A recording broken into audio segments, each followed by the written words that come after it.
What's up, guys? Welcome back to the channel. Welcome back. We're just out on an e-bike, and in this video we're going to talk about the state of e-bikes in 2024. Should you buy an e-bike or should you build an e-bike? That's what we're going to talk about in this video. So we're going to go ride on a trail. We'll ride into town a little bit. We'll talk along the way. Let's get going. Let's get started.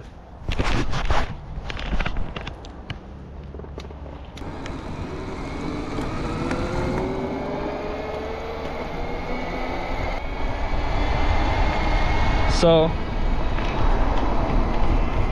if you're new here, I tend to do things while I'm riding, so we're just gonna be riding along and talking as we go.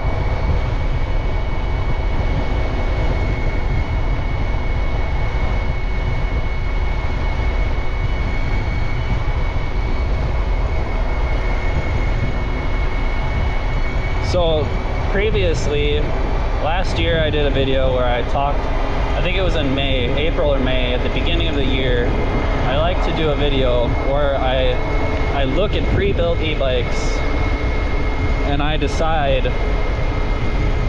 which pre-built e-bike would I buy if I was going to. And so you guys know I'm the e-bike builder, right? And as an e-bike builder, I'm not particularly inclined. I don't think I'm gonna buy a pre-built bike really like anytime soon, but I think I can offer a unique perspective on pre-built e-bikes from somebody who builds their own e-bikes.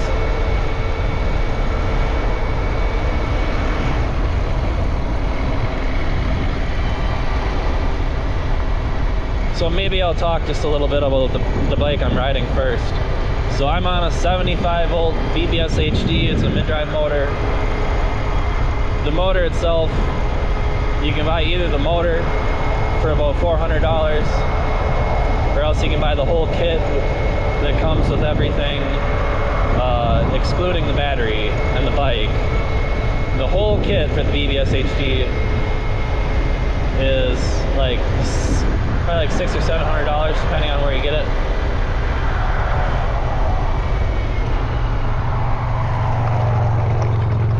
Got an awkward car traveling behind me that won't just go, like, just,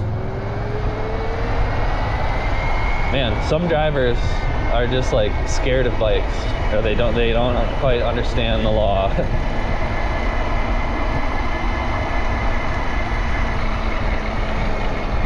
I'll stop right here and I'll take another look at the bike so that you can see it, and I'll just talk about it quickly, but then we're going to talk about the state of e-bikes.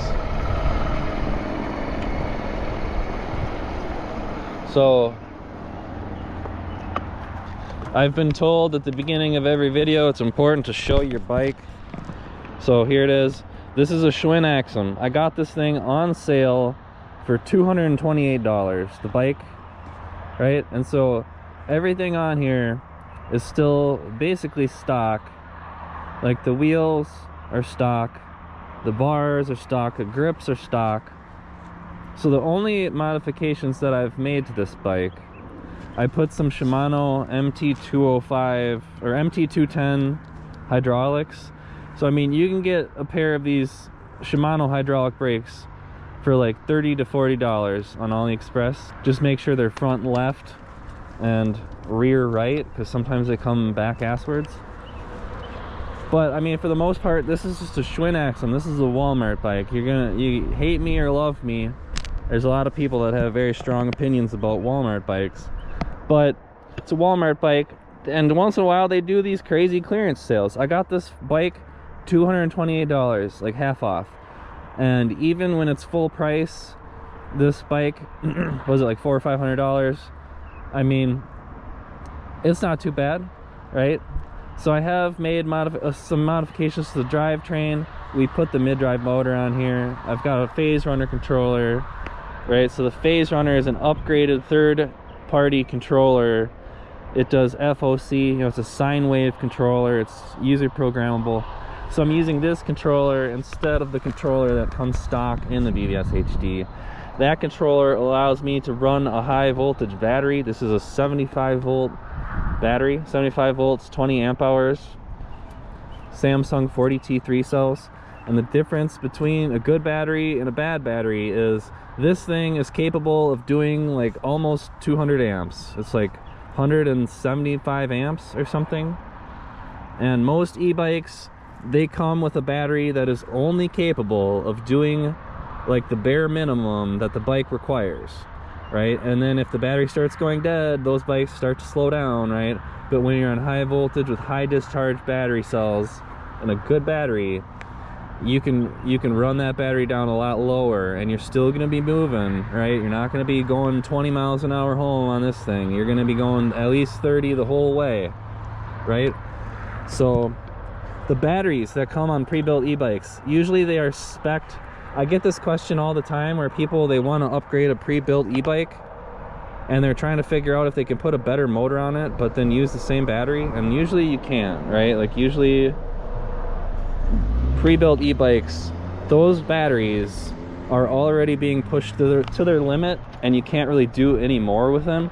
So if you're the kind of person that you want to upgrade your bike over time, like the pre-built e-bikes, they don't come with very good batteries, right? And I wouldn't spend money on a battery that can only do 30 amps if you're gonna need a better battery in like a year, right? So that's one thing about pre-built e-bikes, is the batteries usually suck. Like they usually suck. There's no room for upgrades, there's no room for improvement on pre-built e-bike batteries. They just are what they are. The BMS on those batteries is usually spec'd just to the amount of amps that that motor needs. So you're not really going to be able to upgrade it at all and discharge more amps from that battery. So that's a disadvantage of pre-built e-bikes, is the batteries just aren't very good. So we're heading over to the trail, and if there's not, like, I don't think there's gonna be many people there, so we should be able to rip around. It's not a very busy place.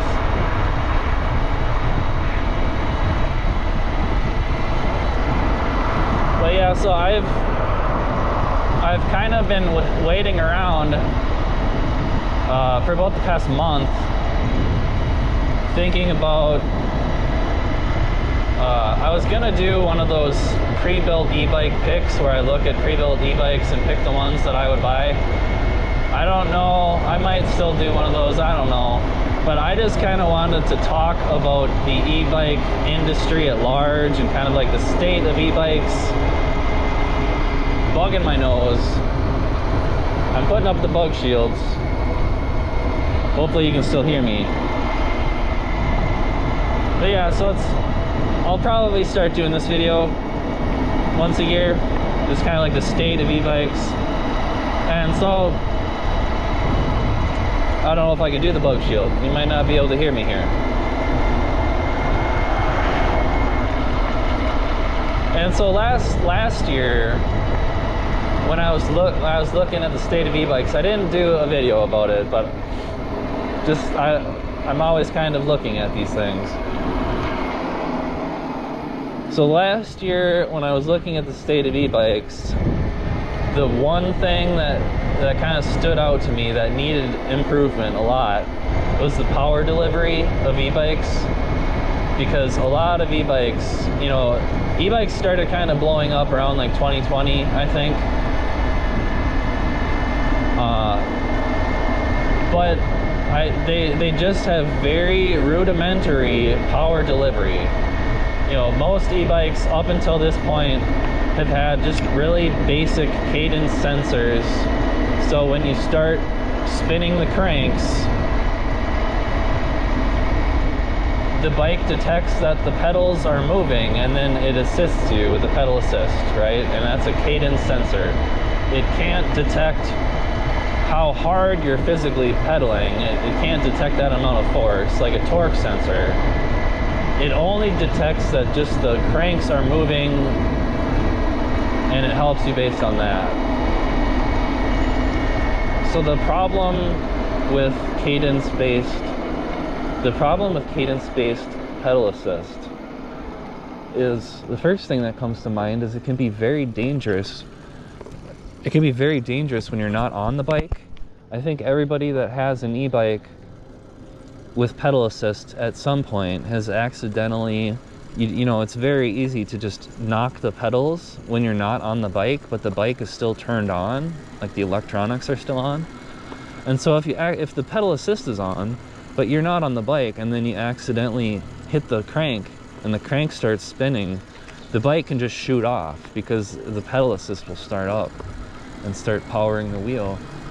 So that is something about you know, the pedal assist kind of cadence style power delivery, that is kind of dangerous and rudimentary. And honestly, like, if I'm gonna pedal my bike, I'm pedaling it, and then if I'm gonna throttle it, I'm throttling it. On this one, at least, like, I don't do both a whole lot. I don't know. But yeah, so cadence, the cadence sensor pedal assist, it's kind of dangerous, and it's just not it's not very refined. It's just a basic, very basic, rudimentary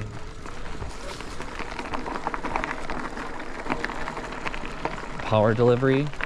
So now we have arrived at the trail we're going to ride in a moment, but I just want to finish this thought. So now in 2023, we are noticing there's a lot more e-bikes with torque sensors.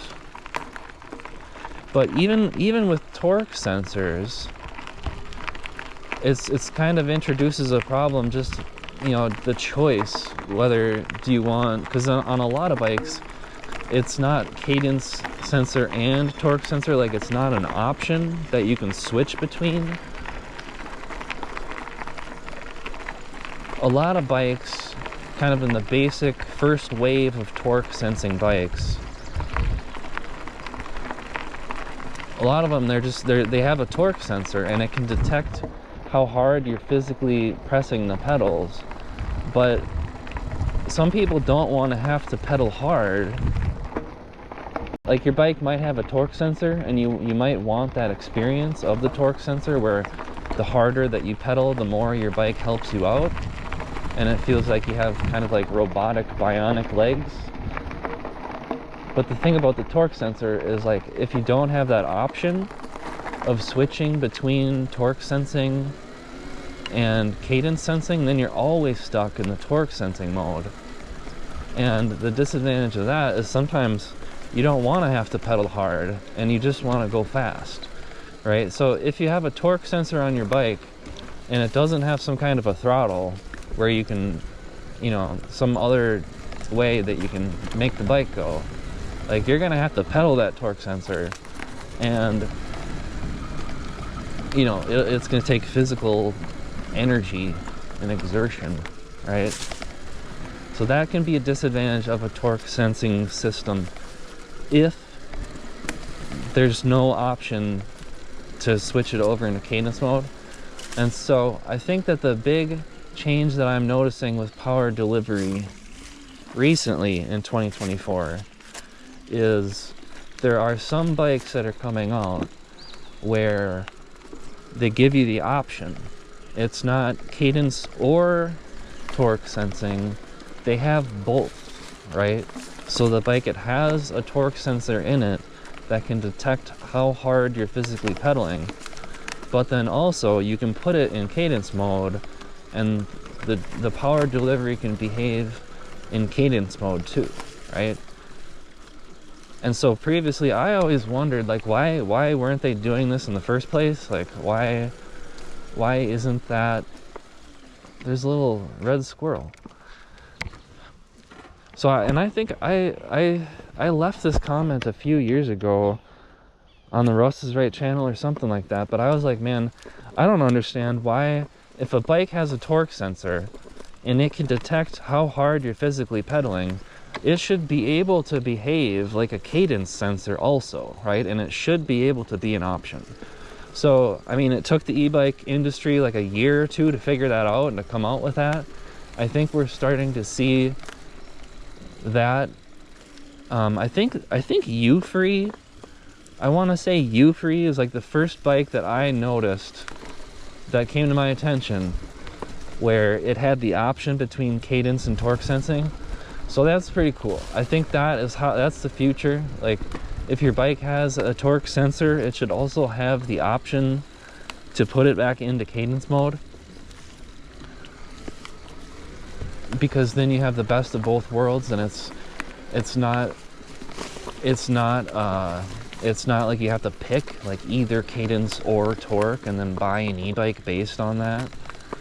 Really, like, the power delivery is just electronics, so like you shouldn't have to buy a whole different bike just to make a slight change to the power delivery of your bike, right? Like, it's really like the controller. Like, the controller is kind of what controls the power delivery. So on pretty much any e-bike, you should be able to hook a different controller up to it and kind of change that power delivery.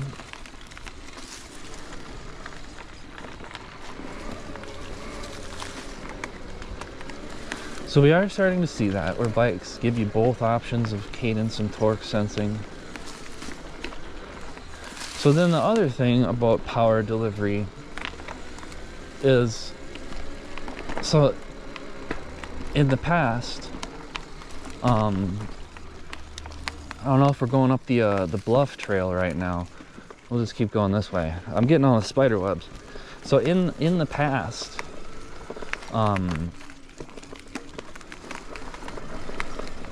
so this is also related to power delivery, but in the past, a lot of e-bike throttles, it's just like it's on or off, right? And it's like, and how it works is based on the motor speed, almost, right? Like, it's like when you hit the throttle and pedal assist one is just, on a lot of bikes, is just configured to go like 10 miles an hour or like 12 miles an hour, or it's configured in such a way where it's based on speed. And then when you hit the throttle, the bike just tries to start going, and it just says, like, until we're going that speed that we want to go, just make it go whole hog. So it almost feels like an on and off switch, the throttle. It doesn't, a lot of e-bikes, they don't have a lot of modulation on the throttle, and it's kind of another aspect where power delivery is very rudimentary. Like, your throttle doesn't actually feel like a throttle. It's just like you barely touch it and it just starts flying, right? And until you get up to that speed, and then it kind of mellows out a little bit. But on my bike, so this has got the phase runner controller. It's hooked up to a cycle analyst display up here, right? So all of my peripherals, my throttle, for example, hooks into the cycle analyst, right? So then my throttle hooks into this cycle analyst's throttle input. Then I can do things with the throttle. I can change how that throttle behaves, right? I could get a completely different throttle that might operate on different voltages, and I could put it on here, and then I could reconfigure that throttle with the cycle analyst. And let's say the throttle is putting out 5 volts, but the controller wants 3 volts. You can change that with cycle analyst, right? But you can also remap how that throttle feels and how it delivers the power, right? So there's like a current mode on the cycle analyst where the throttle, when you're pressing the throttle, it's actually controlling the amount of current going into the motor, right? So I think Grand Tech calls it like a torque throttle when it's in current mode like that. But whoa, but basically, like, your throttle isn't based on speed, it's based on there's a lot more modulation on the throttle, right? So if you look at the screen here and at this number on the bottom left, like, when I start hitting the throttle here, like, I can just, like, look at that, it's saying 2 watts, 4 watts, right? So my bike is just like absolutely, 20 watts. So my bike is just absolutely crawling here, and I have a wide range of throttle modulation, right? Where we're just doing 20 watts, just barely rolling, right? Or else you can do, you know, 3,000 watts if you want. So that's another thing about a lot of pre-built e-bikes, is just the power delivery. In the past, it hasn't been very good, but we are starting to see more mainstream pre-built e-bikes that are kind of doing something similar to that. Oh, we got like a groundhog or like a mole hole right there. There are pre-built e-bikes, like I saw that Electric is starting to do something, and they call it, like, I think they call it PWR or something, power, and they have a new power delivery. I think that's basically what it is the pedal assist levels are now based on the current, right? So like when you have that new Electric, I don't know, the X Peak or the whatever it's called, so when you have the new Electrics with that power delivery system and you're in pedal assist 1, it might only do like 10 amps, and then when you're in pedal assist 2, it might do 15 amps or whatever. So it's the pre-built e-bikes are starting to get upgrades in the power delivery department. So that's good, because one of the first things that was just mind-boggling to me when I got the Psychoanalyst was, oh, what was that? When I first got my Psychoanalyst, and I tried this torque throttle based on the current, I couldn't believe how much smoother it felt, and it just like changes the whole experience, right? Because like when you're on one of those bikes where it's got the throttle that's just like an on and off switch, it's like you gotta be careful, like you gotta lean forward and like be ready for it when you hit that throttle, because it is just gonna take off. And some of them are programmed better than others. I mean, I think it's just called like most e-bikes have a really basic controller, and they just call it like a soft start.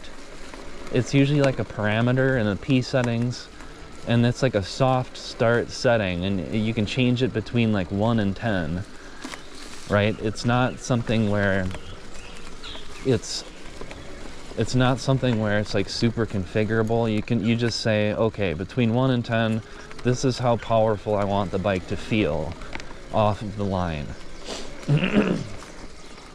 Right? But it's like, well, why can't I just have a throttle, and then if I push the throttle hard, that means I want to go fast. Like, that's how a throttle is supposed to work, right? So it's like, it's almost like e-bikes are like reinventing the wheel in many ways, because it's like the kind of like the first wave of e-bikes. You know, the throttles are just on and off, and that was it, and you're just stuck with it, and you better just hold on. But we're starting to get more with torque sensing, and now we're starting to get more that are like torque sensing with cadence sensing. We're starting to see bikes that have more of like a current-based power delivery system, and it's not such a rudimentary, like just on and off, just like, you know, kind of dangerous rudimentary power delivery systems. So that's good, because last year, that was in 2022 and 2023, that was kind of the biggest thing, that if I was looking at e-bikes and I was to pick one thing that was like just like the glaring problem with every e-bike across the board, it would have been power delivery. And so the industry is finally starting to get that sorted out. Like the e-bike industry kind of moves slow, and I think half of it is because all of the stuff is made in China, and like they're over there, there's a huge emphasis on like everything has to be like it just has to be cheap as possible, right? So I think that's part of the reason that e-bike technology moves so slow, is because a lot of it's from China, and like they're not focused on making like new innovative, you know, like trend setting stuff that might cost a little bit more to produce, might require some R&D, might be a little bit risky, right? Like they just want to make it as cheap as possible and just sell as many as possible, right? And that's fine, you know. Sometimes people think I'm being racist about Chinese people, but I love Chinese people. I love China. If I didn't have this stuff to play around with, I don't know what I would be doing. So I love Chinese people and I love China. So please don't get the wrong idea when I talk about these things. It's just an observation, right?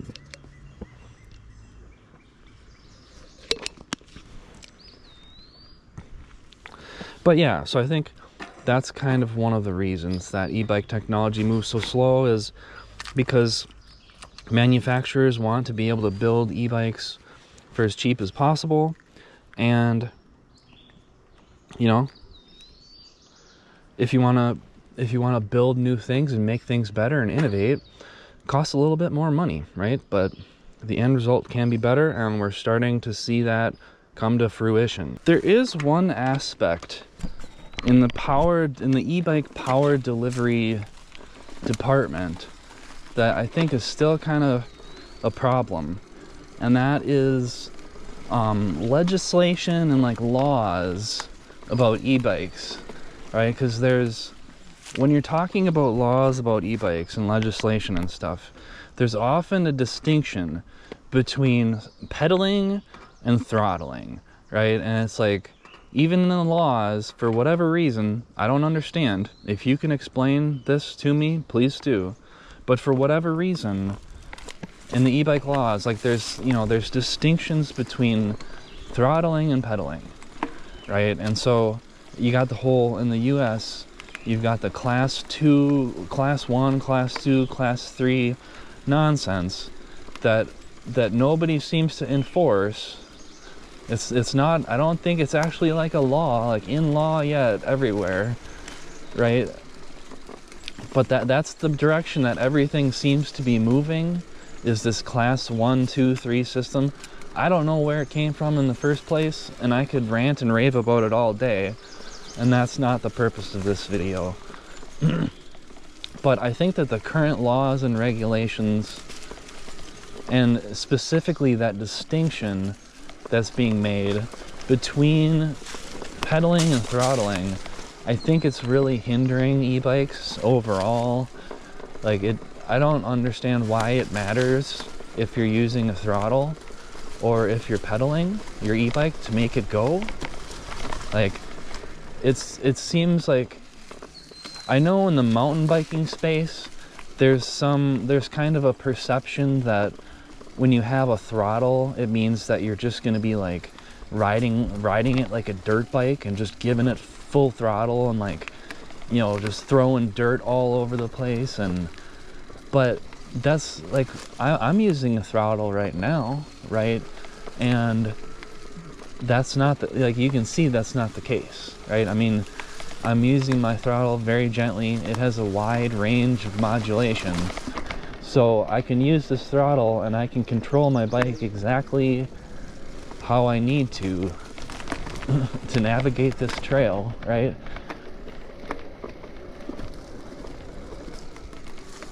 So I wish there wasn't that distinction made in the laws and legislations and stuff about throttles versus pedaling, because I think it gets convoluted, right? It gets convoluted. Like, why when I'm throttling can I only go 20 miles an hour? Like what is it about the throttle that makes it dangerous beyond 20 miles an hour?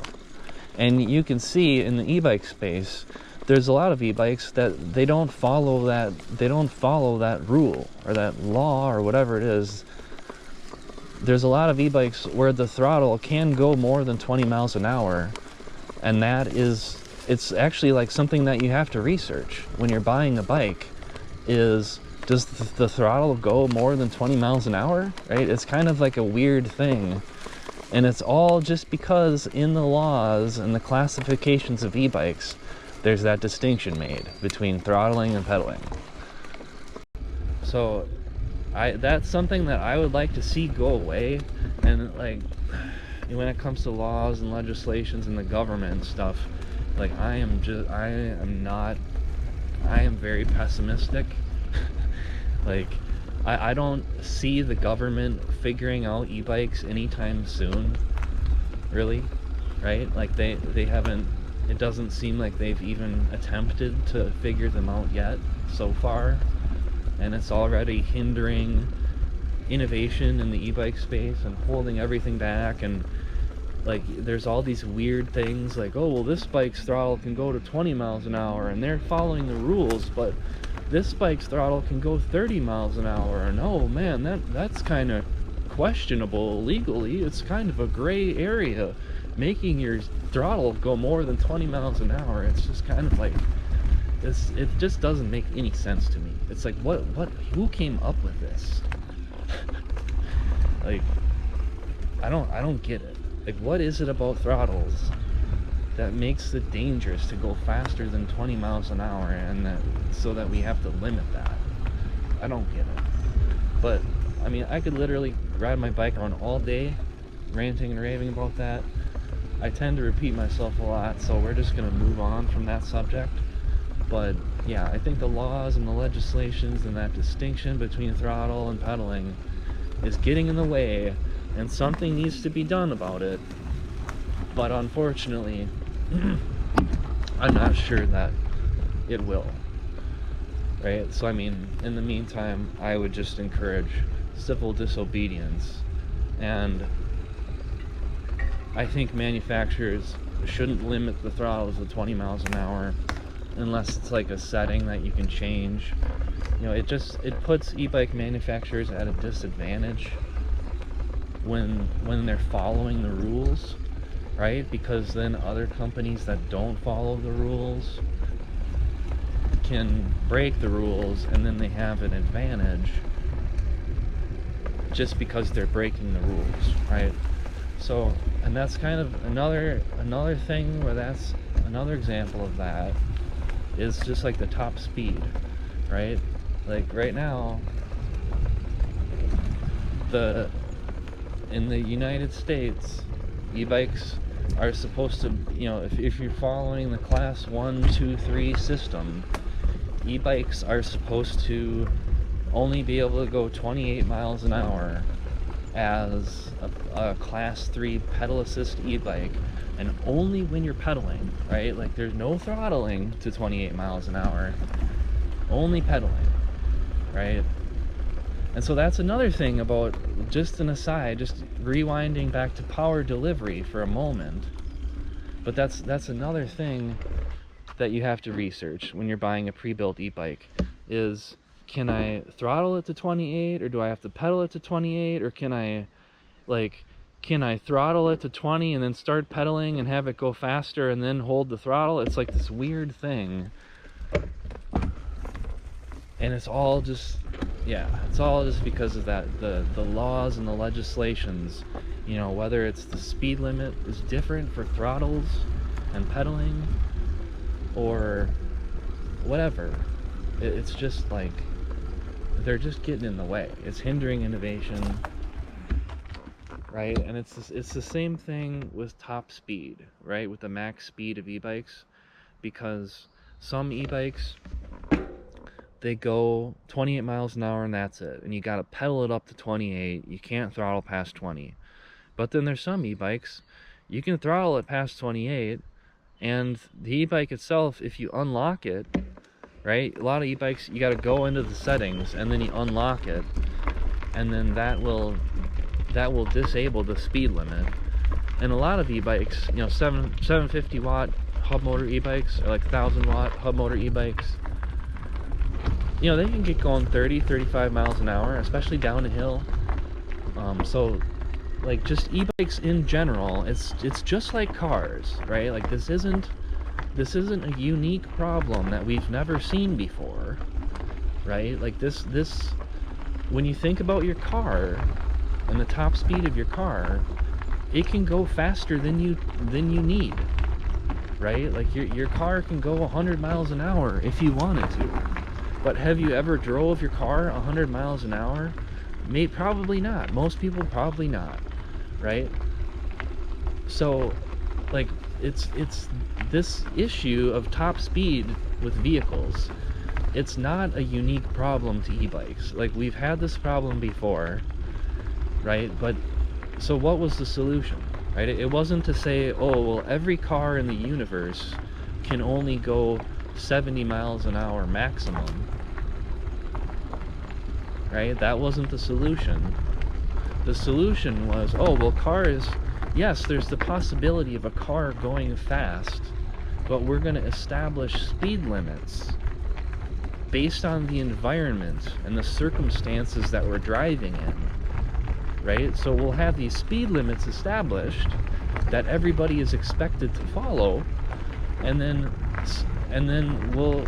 everybody can be safe that way, and we won't have problems with people going too fast that way, right? By enforcing speed limits.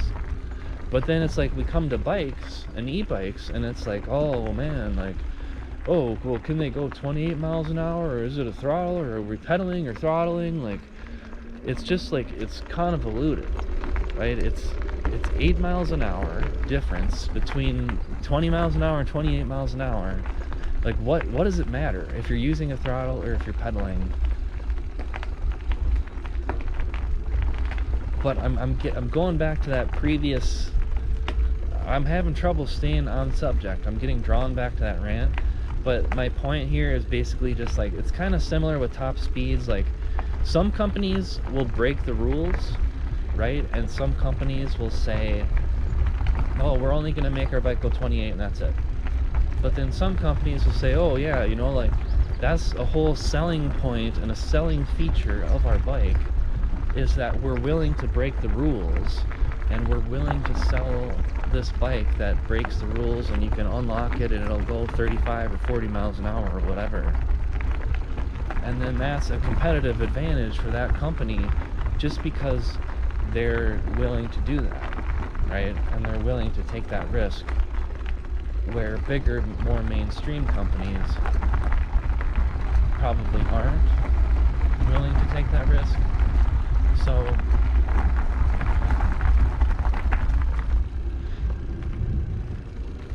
I just think that the laws and the legislations around e-bikes are getting in the way of, you know, both power delivery, you know, the pedaling versus throttling, but also the top speeds.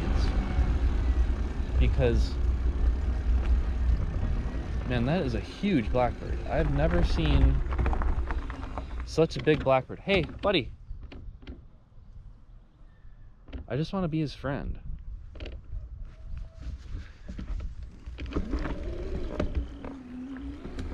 But yeah, so that's kind of two areas where just like convoluted rules and e-bike classifications and like, you know, laws from like 30 years ago, before e-bikes even existed. Like, all of these things are kind of getting in the way of e-bikes now, and I hope we can kind of figure it out. I mean, to me, these problems, it's just like, get rid of the distinction between throttle and pedaling. Like, if you can't explain it to me, and why there's this distinction between pedaling and throttling, and why a throttle should be able to go 20 miles an hour, like, I've never like seen that explained anywhere ever. It's just like, where did they come up with that, and who even came up with it? Like, I don't know. All right, guys, we're back. We got this camera back on. I don't know what the deal is with GoPro. It struggles. It struggles. So it's supposed to get cloudy out today. I'm gonna keep riding around while it's not cloudy.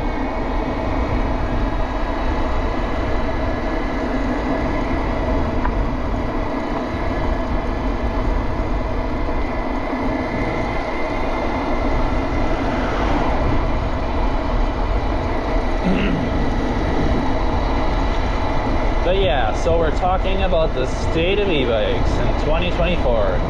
So we talked about the power delivery. That's been kind of like that's been a pain point for the e-bike industry so far, but they're starting to kind of get with it. We're seeing, there goes a Tesla. We're seeing more e-bikes that have torque sensing, and then also the option to switch between cadence sensing and torque sensing, so that's great. So we're seeing improvements in the power delivery department right there. And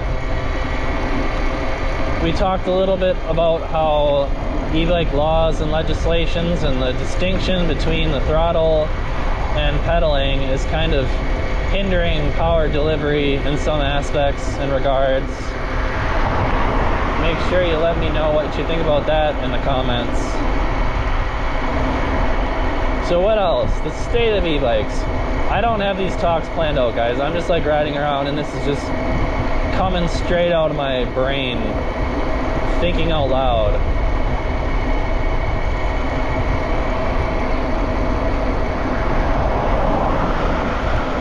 So I'm trying to think of reasons in 2024 why you still might build an e-bike instead of buying an e-bike, because I think over time, economies of scale, you know, it's over time there's going to be more and more attractive options for pre-built e-bikes, and there's probably going to be less reason to like build your own.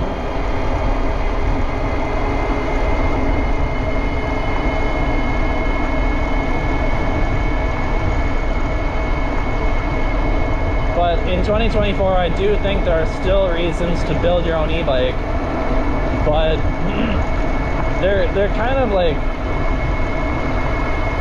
there's not as many, I would say. Like, I would say as we continue moving forward, there's probably going to be less and less reasons to build your e-bike, unless the laws and regulations and stuff do really start cracking down. Then I think it's just going to be like a whole underground scene, right?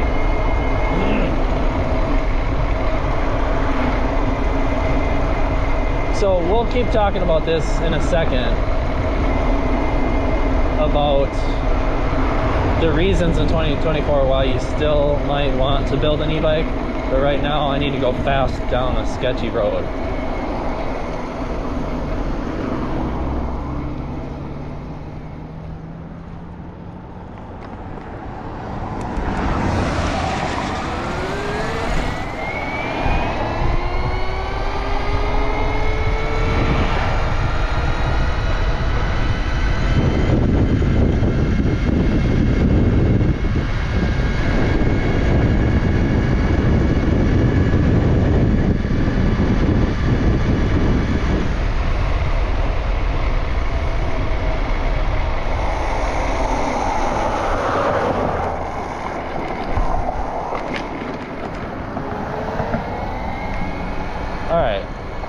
So we're in 2024, and I do think that there are still reasons to build your own e-bike, and you just witnessed one of them, because there are just possibilities that are possible with DIY that are not possible as a pre-built. Like, there are just things that you can do, like high voltage EBS HD.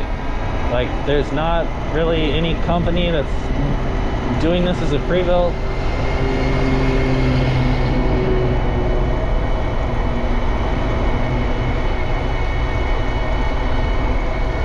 So I am living evidence that there are still reasons to build your own e-bike.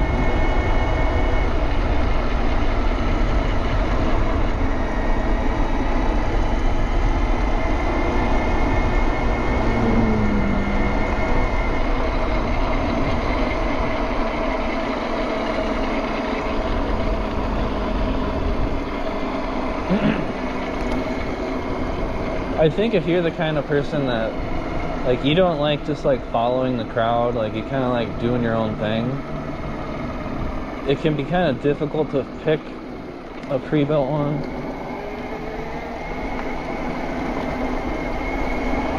Got a friendly buddy back there. So yeah, so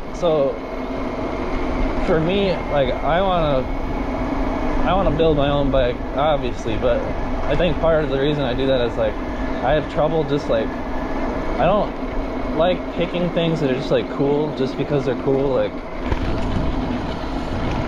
I think that's a great way to get burned in life by marketing and advertising and stuff, is just to like go with the things that are, you know, being pushed as cool, and just following the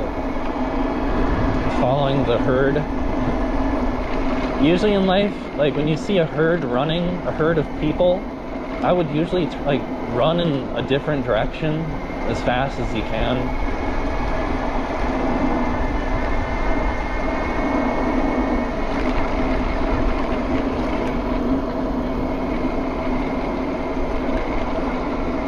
But yeah,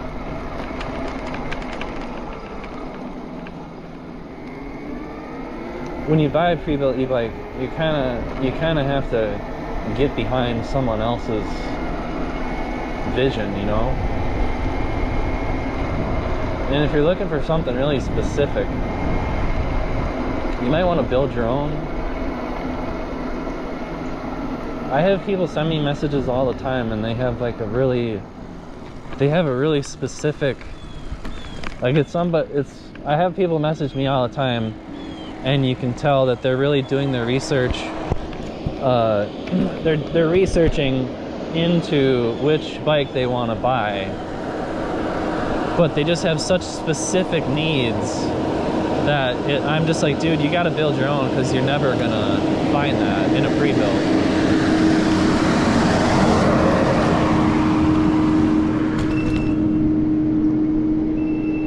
Right? Like, I'll have people, and just as an example, this is just something that I'm making up, but I'll have people and they send me a message and they're saying, well, I need a bike that can, like, you know, and I weigh 250 pounds, and so it needs to be strong, and then it needs to carry my dog basket, and I need like 2 batteries, and it has to be a step through, but I kind of want it to be a mid-drive. And it's like, dude, like, you might as well stop looking, because there isn't a pre-built e-bike like that exists, so specifically for those exact requirements. Like, sometimes if you need a bike that is just so personalized and specific to your use case, there might not be a pre-built e-bike that exists that is going to fill all of those specific needs that you have. So if you're like really picky and you want something really specific, like, you might not be able to find that in a pre-built.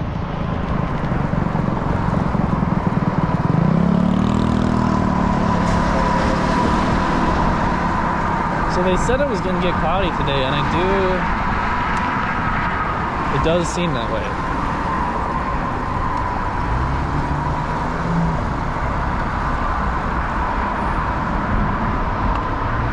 Face cam is gonna go dead any moment.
All right, we're gonna preserve face cam battery.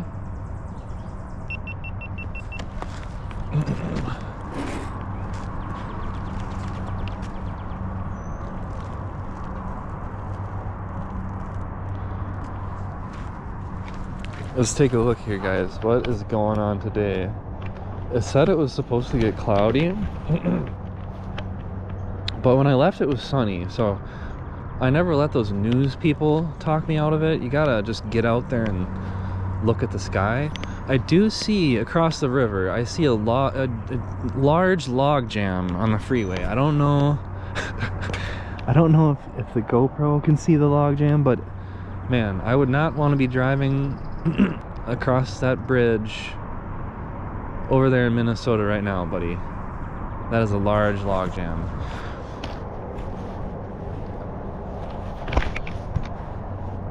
So we got 30% left on this GoPro. I need a drink. And we're coming up here to look at these clouds that are supposedly rolling in. So what else? State of e-bikes 2024. I'm just trying to think about what else I have noticed that is going on that's interesting. I don't know, guys. Lately, I've been kind of obsessed with the BBS HD mid-drive. I like not having the motor in the wheel. I like having the mid-drive where the motor's separate from the wheels. But it's got to be on high voltage, right? It's got to be on high voltage. Because when you get the BBS HD on high voltage, it's almost like a dirt bike, right? When you can do 3,000-4,000 watts and get going a little bit faster than your typical e-bike. But I think that the thing about the BBS HD on high voltage that you can't really find anywhere else in a pre-built e-bike is just how much torque it is. Just the amount of torque when you get this BBS HD on high voltage with a good controller. I think it's like between 250 and 300 Newton meters of torque. So, and then the fact that you can put this mid-drive on a lightweight mountain bike. So this bike, right, so it's got the BBS HD, it's got a 75 volt 20 amp hour battery, and this bike, I think it weighs like 67 pounds or something is what it was when I checked it with my 72 volt battery. So this thing, it probably weighs slightly more than 67 pounds just because it's got an extra 5 battery cells in there, but it's basically like 68 pounds on this thing. And you know, it's close to, I think it's like 275, almost 300 Newton meters of torque when you have it on 72 volts, depending on your gearing. So I mean, the torque is just crazy. Like it's just like 30 miles an hour, like, right?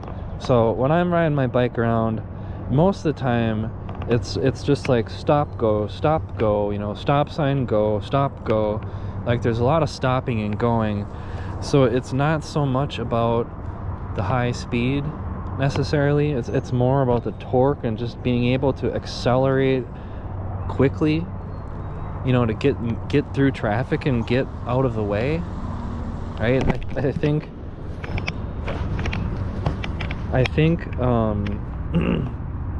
and for me, it's not even about going fast and just like gotta go fast. It's not about just like a big number, like going as fast as possible or anything like that. It's more about the torque and being able to just rip off, right? And having a lightweight bike, being able to take the wheels on and off of the bike easily. You know, when you've got a hub motor on a bike, you usually have like a torque arm and a motor cable and a zip tie holding the motor cable, and like there's just more steps and more tools, more wrenches and more things involved, more time involved to take a hub motor wheel off of a bike.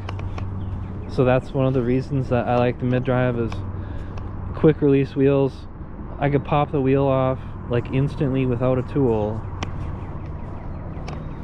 and do, you know, work on it, change the tires easily, do what I need. And there is just something about not having that weight, that rotational weight in the wheel of a motor. I like having I like the mid-drive, and also the weight distribution. Having that motor down low and in the center, like, it just feels better overall riding. It feels a lot better to have the motor down here than back in the wheel. So, and I would say, like, if you want a mid-drive bike, there still aren't really great options for pre-builts. So if you've decided that you want a mid-drive, I mean, I would recommend that you look into a high voltage BBS HD, whether it's the kit, the HV kit, you know, from that dude on YouTube, or whether you do something like I did, where you buy the BBS HD on AliExpress and do kind of like a budget high voltage BBS HD build. I mean, if you want a mid-drive, I don't know if there's any pre-built e-bikes that are really that great. I mean, maybe you can buy a pre-built with a BBS HD and then upgrade it to a high voltage controller later on. That's a possibility. If you want a mid-drive but you don't want to like do it yourself bike. And there are some cool bikes with Bafang mid-drives that are like built into the frame. So I'm not going to say don't buy those. But it is possible to just take a normal aluminum frame mountain bike and put something like this on there and really rip around on it, and it can be really lightweight and a lot of fun. And the thing about it is it is still literally a bicycle. Like, it's a bike. This is a bike. You can look it up on walmart.com.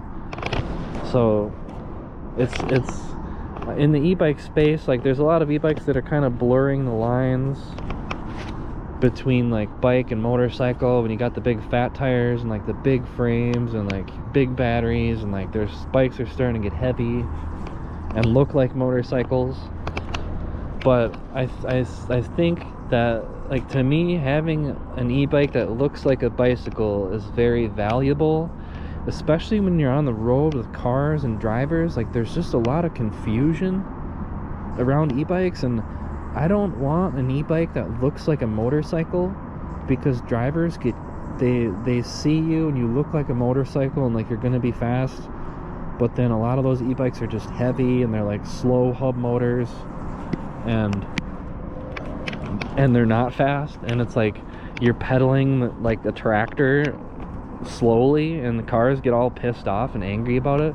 So, like, I think there's a big advantage just in general when you have an e-bike that looks like a bicycle, as opposed to having an e-bike that looks like some kind of motorcycle.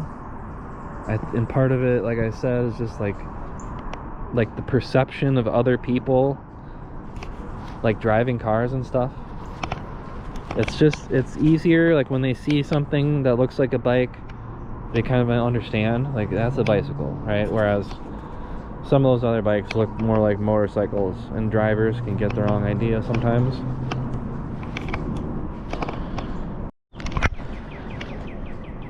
So I'm just kind of sitting here chilling out, letting the GoPro cool down, having a drink, and I'm just wondering, what do you guys think?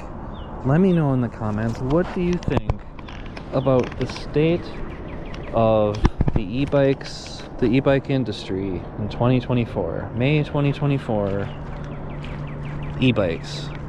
Just let me know in the comments. What do you want to see? What is missing? What kind of things are missing that you think e-bike manufacturers need to get on? I want to see more e-bikes with cadence and torque sensing as an option, for example. I think that is a step in the right direction. So what do you think? What else is there? What kind of things do you want to see happen? What do you think is lacking? What kind of problems do you see with e-bikes? How about the e-bike classifications and laws and rules and regulations and all of that stuff?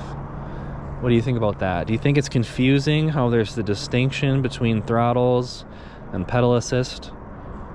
I mean, what happens when in the future, when there's all different kinds of electric vehicles, there's any infinite number of possibilities of electric vehicles that, you know, could be produced, all of which might have varying, you know, power delivery systems and assist systems and whatever you want to call it.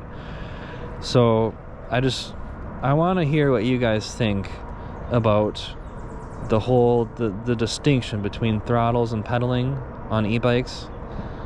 I wish they would just get rid of it and we could just have our e-bikes and we could just power them as we please. So make sure you let me know in the comments what you think about that. I'm just gulping caffeine, trying to think of other things to say.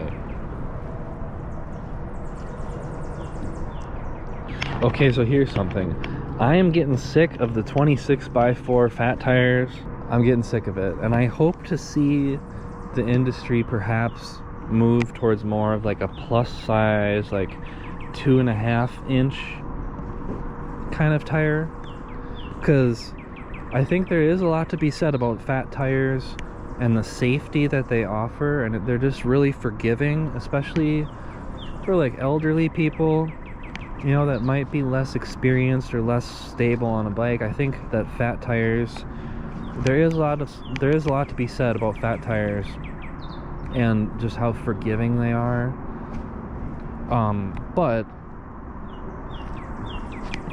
after trying a bike that has more of like a plus size tire where it's like 2.5 inches wide, I think that is more of an ideal e-bike tire. I don't really want a 2-inch, you know, like narrow. I've tried road tires, like 700C tires on my e-bike, and it's just, when you have such a narrow tire, like sometimes you hit things in the road and it's a little bit sketchy. Like, I don't really want 2-inch tires on my bike. I think 2.5 is perfect. Fat tires can be fun, but I would say overall, like after trying this out, I like this much more. It just, they weigh less, the tires are cheaper, there's more tire options, the tubes are cheaper, you know, just, I think that the 2.5 inch tire is a good size. So I'd like to see more e-bikes that are kind of like mountain bike geometry. You know, like a lot of e-bikes are kind of going down this funny,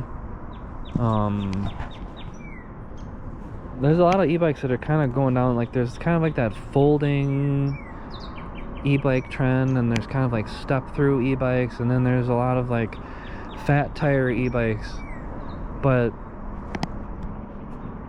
I think there's still like, I think there's still people where they want an e-bike that looks like a bicycle but it's an e-bike, you know. So I think there's still opportunity there in like the normal bicycle geometry space. Right, because when you look at e-mountain bikes, a lot of them just have like they're really expensive, like Trek kind of stuff, where they've got those mid drives that are just kind of like, they have like torque sensing, and they're good for like trail riding. But I would like to see more bikes that are just kind of like normal bike geometry, and not all of these like wild e-bike things that have been going on. Alright guys, well I'm still just standing here and I can't think of anything to say, but I'm getting a little bit hot standing in the sun, so let's go down this. I've rode my bike down here one time before. Maybe we'll do a face cam. I've gone down this once before on my bike, but then they changed all of the landscaping and stuff. Oh man, we got like obstructions up here. Let's see if we can get around that. don't know that I've ever been up here. I didn't know this existed. Oh man. Oh, this is very steep. Oh. Okay, so I think with a big heavy hub motor bike that would have been like a lot more difficult. Where are we? Oh wow. This is cool. We can see the log jam on the bridge even better from here.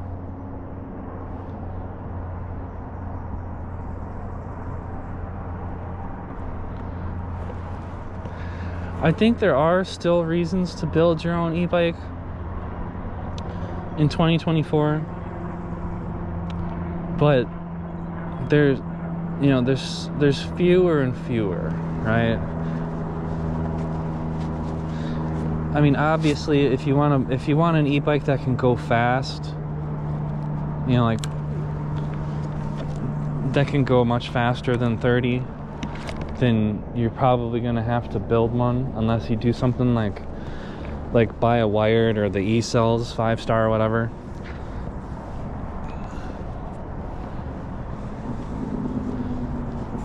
I still think the options are really limited for e-bikes that can go fast. So if that's something that you want, I would probably build your own, or else if you're buying an e-bike that you plan on upgrading to go fast in the future, I would make sure you buy an e-bike that's a good platform to upgrade, because most of them aren't. You know, most e-bikes, the motor might be able to handle a better controller,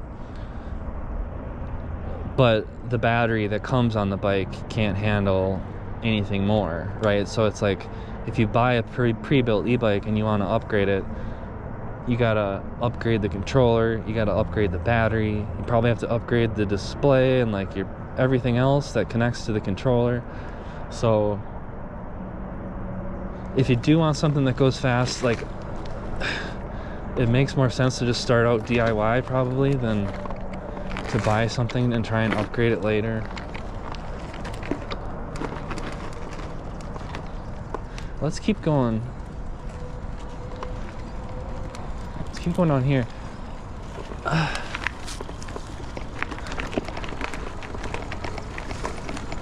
just wanted to come down here and see how this looks. I haven't been down this way since. Oh man, this is gonna be tough to get back up.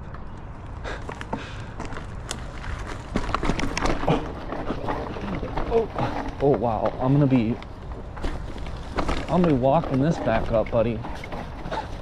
Probably. Unless there's a different way down.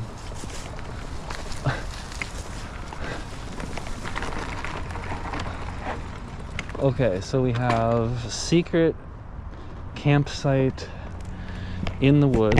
Is the GoPro still going? Okay. This is something else.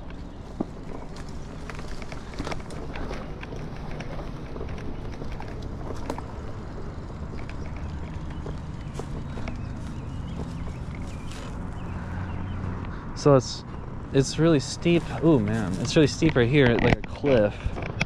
I don't know how close I want to get to the edge here. Look at this. It's like a cliff right there.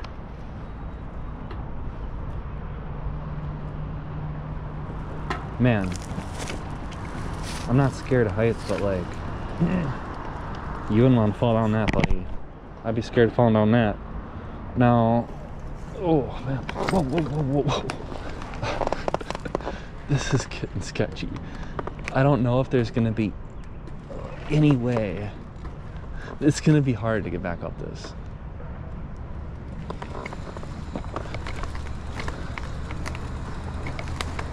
I wonder if there's a way down. Like, that's what I want to know.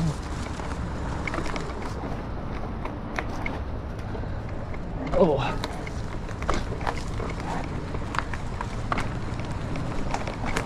I remember this part from the last time I was here. Okay, so I think we're gonna lay the bike somewhere safe where it's not going to speed down the hill accidentally.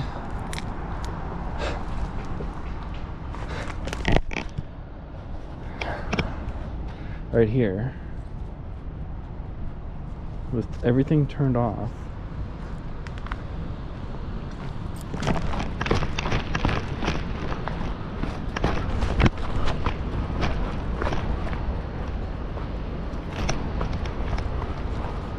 So this is like behind Dairy Queen.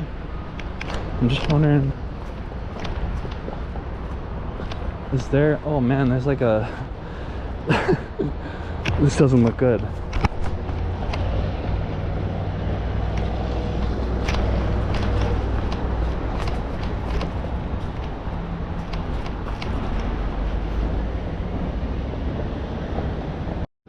Alright, GoPro's getting hot, guys, but I just wanted to show you what's at the bottom.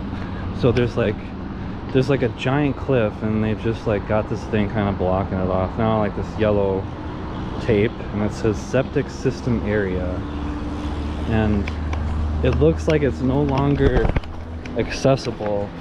So we got to go back up this giant cliff that I'm glad I didn't ride my bike down, or else I would be. Alright guys, GoPro is overheating. I'm still towards the bottom of this cliff that I should not have started descending, but here we are. It's a good thing. It's a good thing I'm on the 75 volt BBS HD and we're not on a pre-built e-bike, or else it would be difficult to pick this thing up and easily maneuver it like that. And it would also be difficult to get back up this hill. So I'm gonna lower my seat down for going back up here, and let's get this puppy going. Turn the power up. Okay, see if we can get up out of this.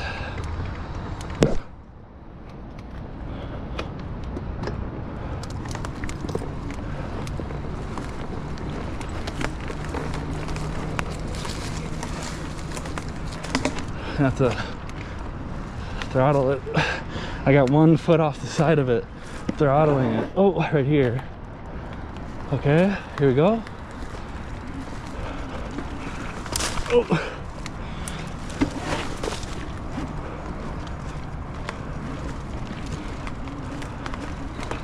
Okay, there we go. Whoa, whoa, whoa, whoa, whoa, whoa.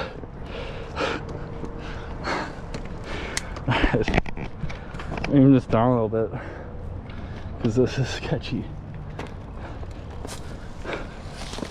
Okay, here we go. Actually, that was the sketchy part. I think that was it. What's out here?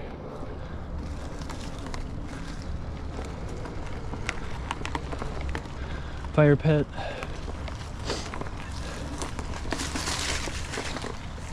Huh. Just a bunch of unkempt wilderness.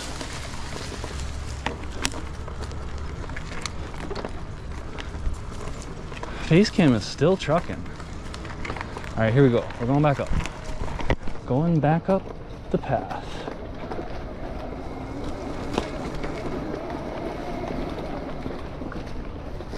Oh, oh, oh. Okay, had that one little obstruction. Oh, here we go. Oh. Putting one foot.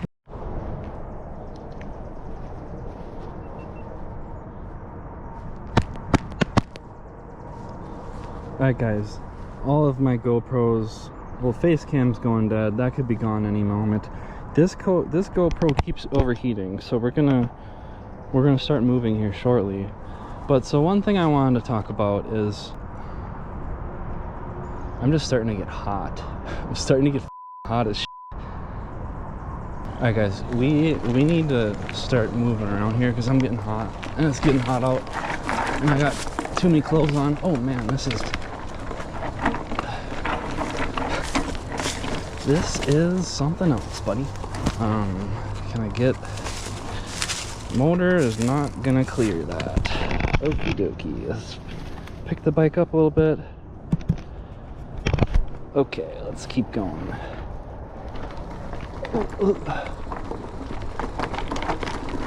We need some juice getting up this.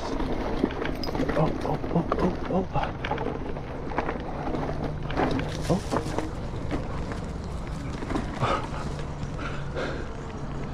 Okay, so we are gonna remember not to go that way again. Let's get this thing moving. We're gonna go rip around a little bit because I'm getting hot.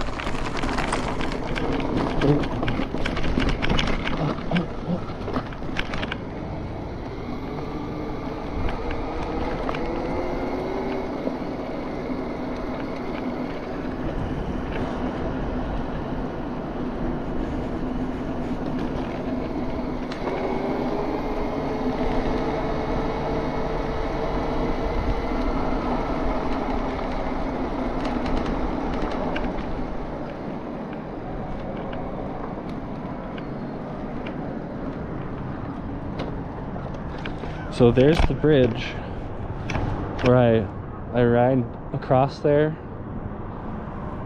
to go over to Minnesota. When I go that way, what time is it? 12:58.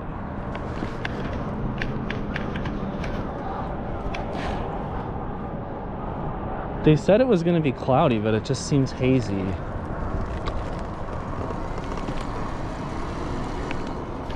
GoPro still needs to cool down though, so we gotta get moving.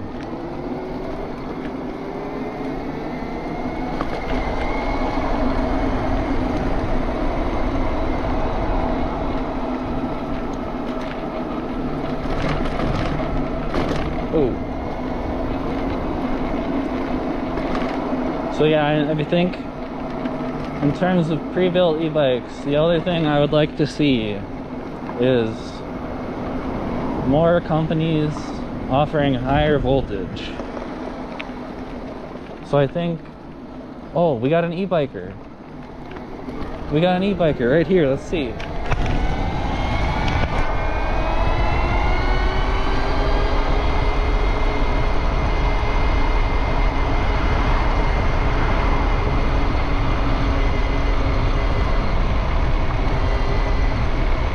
It looks like maybe an event in or something.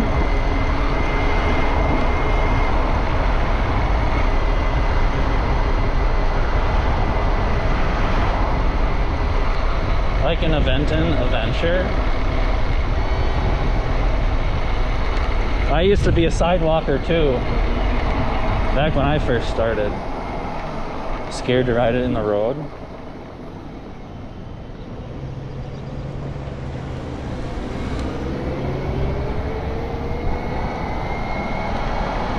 But the thing about the sidewalks is they're usually super bumpy and people complain about it when you ride on them. So I don't do that unless you really have to and there's no other option.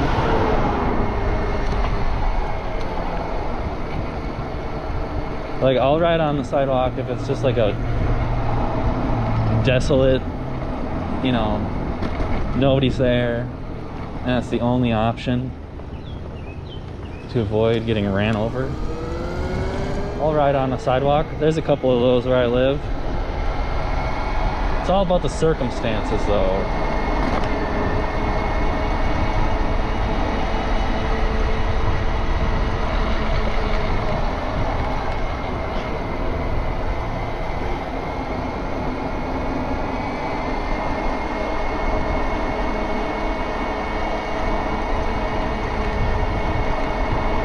I would like to see more e-bikes with higher voltage though.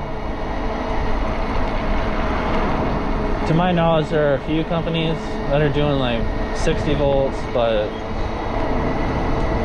and then here and there you see the random little, you know, one-off 72 volt thing, but I think in general people want slightly higher voltage than like 48 and 52 volts at this point. I mean, it seems like 60 volts would work good for like class 3 e-bikes. The reason why most manufacturers aren't 60 volts is just because the batteries are more expensive.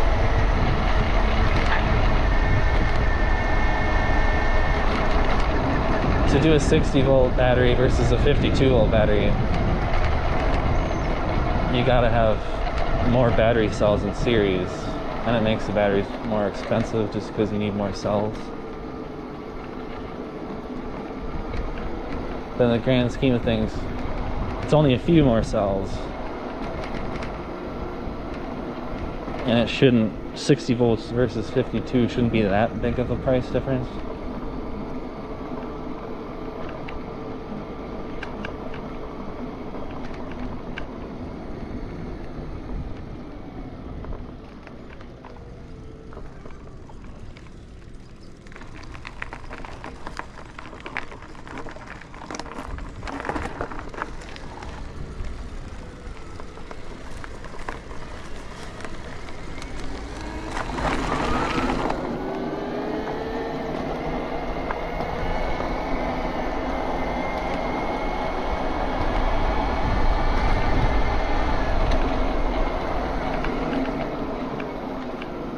So you guys will have to let me know in the comments, have you seen any good options for high voltage e-bikes? I mean, I know there's wired, and then E-Cells has that 5-star that they did that's 60 volts.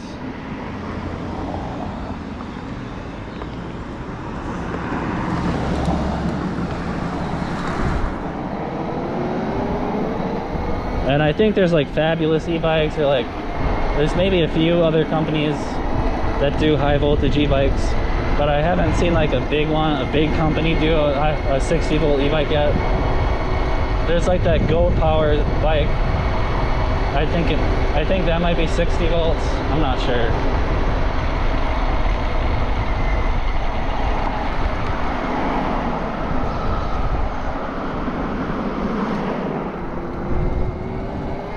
We're just starting to see some e-bikes that are kind of like higher voltage and can go kind of like 40.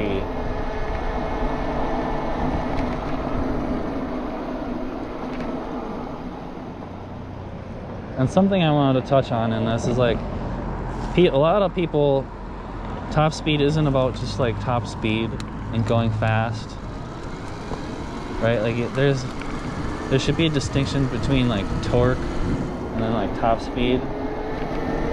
Like a lot of people just want to go flying around as fast as they can and just like full throttle, but you just go through your battery so quick that like you won't get very far. Like the range is just bad when you're just full throttling everywhere on EVs. So I mean, it can be fun, but you just go through the battery so quick, you don't get good range when you do that. But want to go fast, the thing about going fast is you're going high power and then just holding it on high power constantly, right? Whereas if you just want fast acceleration, you only need that power for like a second or 2 seconds or something just to get up to speed. Like right now, when we get onto the street here, like I'll use a lot of power for like a second or two.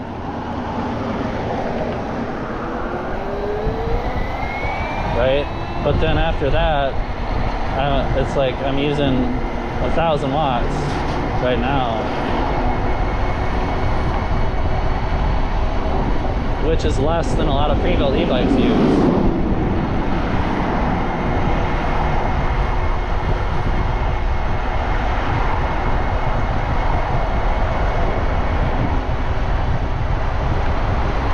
I look at e-bikes like I look at cars, like it's capable of going fast, but like that's not how you drive it 99% of the time. You're not just like flooring your car around as fast as it can go, right? Like you rarely drive your car like that. And I rarely ride my e-bike like that. You know, just once in a while, I'll go fast.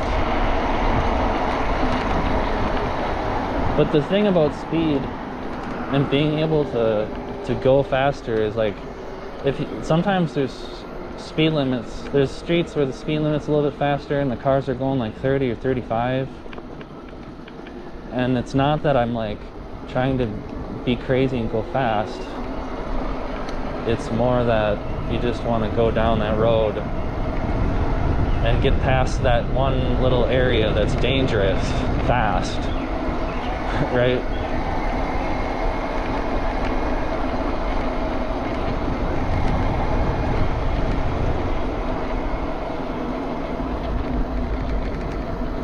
So I think a lot of the times people, they look at speed like it's some kind of a dangerous thing,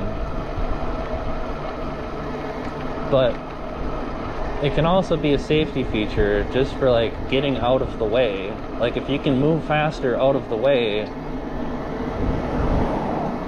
then you're subject to danger and less risk and danger, right? If you can just zip out of the way. Whereas if you're on some slow bike where, like my first e-bike, it wouldn't even let you hit the throttle from a stop. Like you had to start pedaling the bike and get it moving first, and then you could hit the throttle. So you would be stuck there like a stoplight and all these cars waiting for you to go, but you can't hit the throttle, right? You'd have to start pedaling and get the bike moving before you could hit the throttle. And it was just like, I think they originally had them work like that because they thought that the pedal assists were dangerous. You know, like you can hit, like I was talking about, you can hit pedal assist on accident and all of a sudden your bike can just launch off very easily. So that's why the throttle on my first Aventon bike didn't work from a stop, is it was a safety feature. But I mean, maybe once or twice it prevented my bike from flying off on accident, but there were so many times where I was riding that thing and I would be at an intersection or a stoplight or whatever, and you need to get going and the throttle won't go.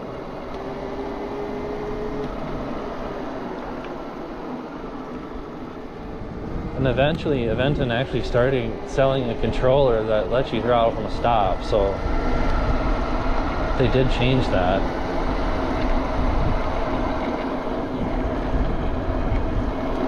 I think so many people complained about it. They changed it. Like, it was just the programming of the controller. It wouldn't allow the throttle to go unless the bike was moving. And there was like no option in the settings where you could enable it and disable that safety feature. And so they actually started selling a whole separate controller where it would throttle from a stop.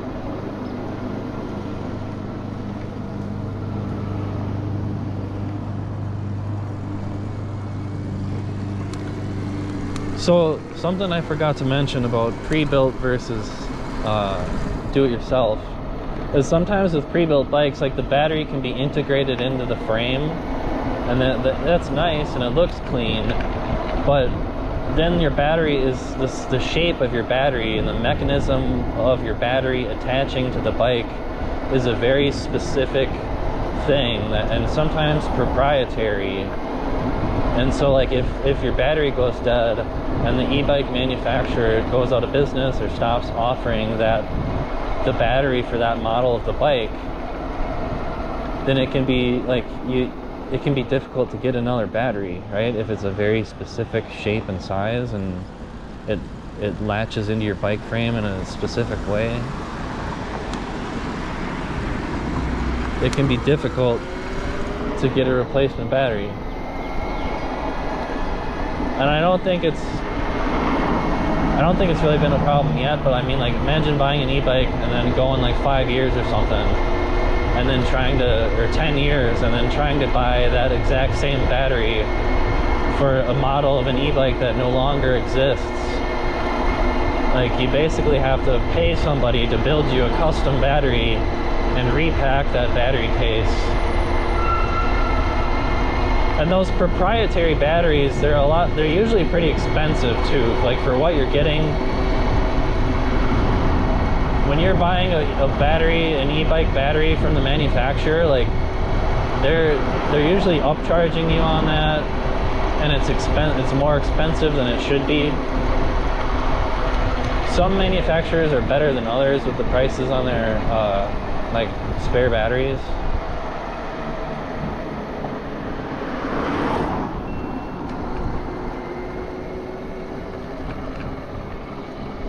Face cam, we just lost the face cam, and that was the final battery for that GoPro. It was fun while it lasted.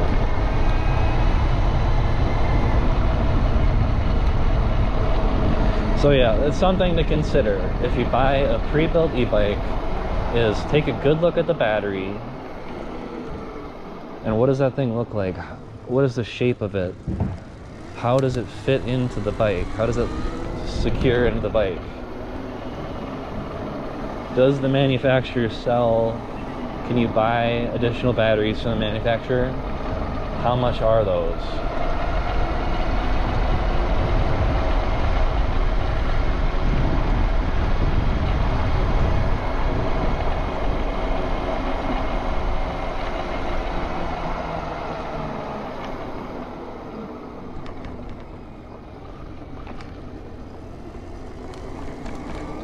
Look at this mailbox. It's a bicycle. I always thought that was cool.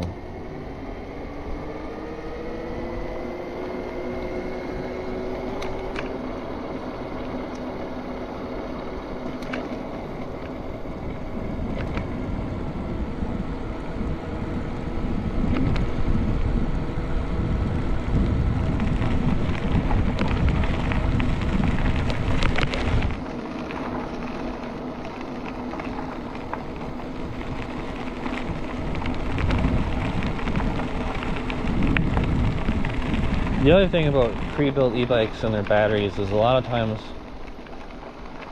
I touched on this already, but a lot of times the cells, like, they're high capacity cells, and so you buy your e-bike, you get the battery that came with it, and it's built using high capacity cells that gives you a lot of range, but those high capacity cells aren't capable of discharging any more than that e-bike needs. So like, if you want to make your bike go faster or use more power out of that battery, it's just not capable of it, right? Like, it's a high capacity battery that comes on most pre-built e-bikes, and anytime that you want to go faster or accelerate faster or do any kind of upgrades and use more power and more current from the battery, usually you're going to have to buy a whole new battery, just because the batteries that come on pre-built e-bikes aren't high discharge batteries.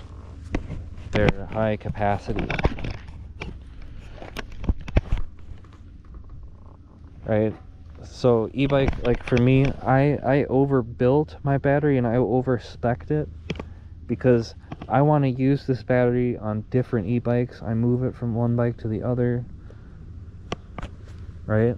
And if I ever want to build a high power e-bike, I want to have a battery that's capable of doing just a little bit more. I don't want to have to buy a whole new battery, in a year from now, just because I decide that I want to use a different motor that needs 20 more amps or something, right? So I mean, I just spec'd it out, high discharge battery, it's Samsung cells, 40 T3 cells, high discharge. It's gonna last a long time, good quality cells, good brand, and it's also more than I need, right? So since the battery is capable of discharging so much, the voltage as you're using it, the voltage stays higher, right? So the voltage directly affects the RPM. So if the voltage of your battery is staying higher while you're using it, it just means you're moving faster. right? So there's a lot to be said about e-bike batteries. I mean, the ones that come on most pre-built e-bikes, they're not destined for anything greater than the bike that they came on originally, right? So I think what's happening with a lot of people is they buy an e-bike, the battery can do 30 amps, then they go in a year and they're like, oh well, I want to upgrade my e-bike now, but the battery only does 30 amps. There's no possibility of discharging more than that from the battery. So it's like, if you want to do anything more than that, you need a whole new battery, right? Like, the battery just can't do anything beyond that bike and the system that it came on.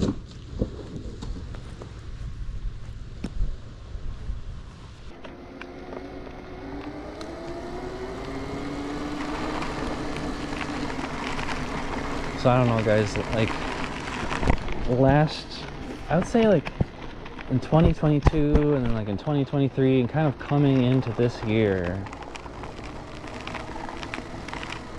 it was looking like there were fewer and fewer reasons to build your own e-bike, and there were, you know, some companies are doing 60 volts and some, well, there's some pre-built e-bikes where you can unlock it and it'll go you know, 35 or 40 miles an hour. Like back when the aerial rider Kepler came out, it was pretty remarkable that you could get a bike for you know, like $1,700-$1,800, less than $2,000, that would do 35 miles an hour. But now we're kind of starting to see things. E-bikes are getting cheaper. I mean, back in 2020 when I bought an e-bike, my first e-bike, I mean, it was like, I bought an event in Cinch. I think it was like $1,400 or $1,500 at the time. And so it was it's a 500 watt motor. It did have like a 22 amp controller that did about 1100 watts peak. So they said it was a 500 watt e-bike, did about 1100 peak. So it was decent. But I mean, basically it was like $1,400 or $1,500 for a bike that couldn't even do 28 miles an hour. And like the throttle was kind of funny and stuff. But now we're starting to see there's e-bikes that are like less than $1,000 that'll do 28 miles an hour and have 750 watt motors with a decent capacity battery. So e-bikes, they are becoming more affordable.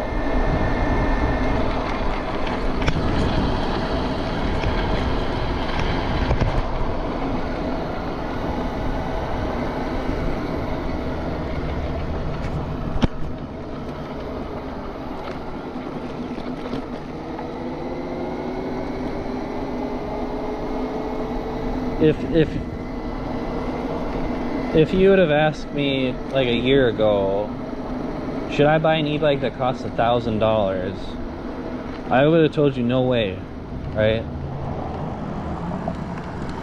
But I mean, now we are seeing e-bikes that you can get for $1,000 that'll do 28 miles an hour with a 750 watt motor. That, you know, I wish something like that would have been available back when I got my first e-bike, because I paid $1,500 for one that can barely go 25.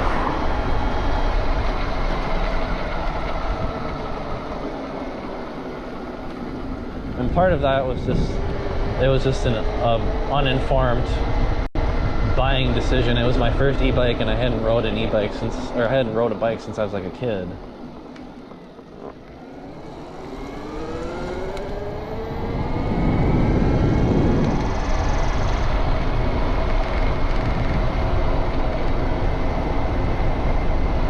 But they are getting cheaper.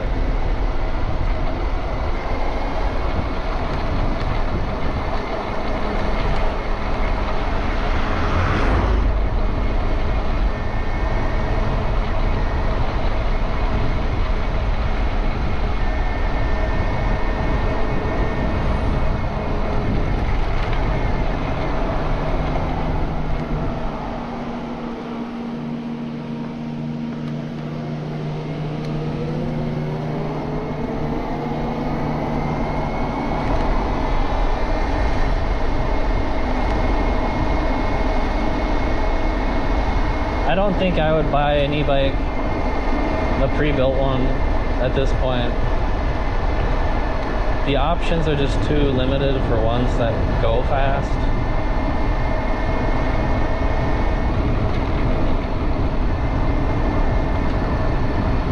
Like if you want a pre-built e-bike and you want one that goes fast, like let's say 40 miles an hour, there's not a whole lot of options.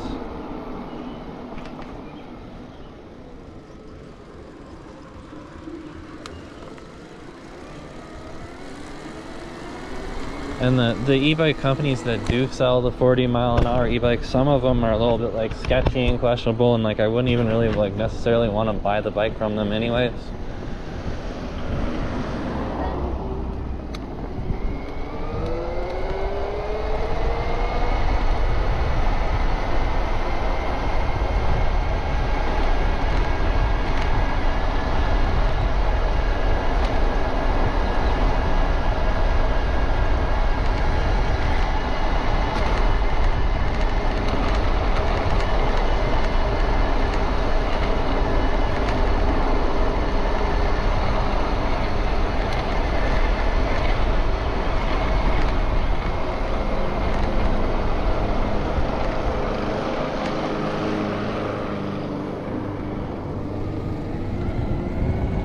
The e-bikes that have caught my attention so far, last year the Ride One Up Rev 1 was one of the e-bikes that I mentioned in my EBIKES picks video, and it still is. And I just saw that they made like a new version of the Rev 1 called like the DRT, or the dirt version of the Rev 1, where it's got like a better suspension and spoked wheels, and it's like more off-road whatever. So I thought that new version of the Rev 1 was kind of interesting.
One other thing that's starting to happen with e-bikes a little bit is like the UL certification stuff. We're starting to see a little bit more of.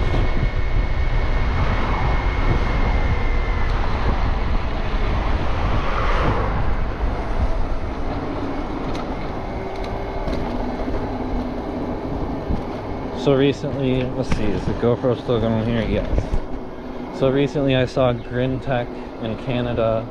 They're doing a big sale on batteries because apparently their insurance provider, like, they don't want anything to do with e-bike batteries that aren't UL certified anymore.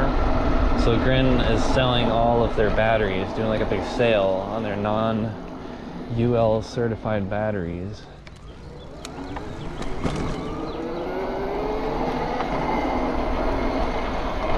So it seems like the UL certification isn't going to be enforced by law. It's going to be enforced by insurance companies first. And insurance companies not wanting anything to do with e-bike batteries that aren't certified to some extent. So the whole battery thing is starting to heat up a little bit.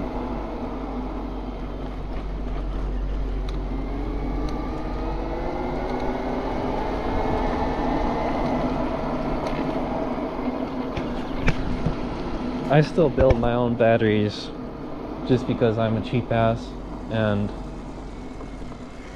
I want a good battery, and I tend to do my own things.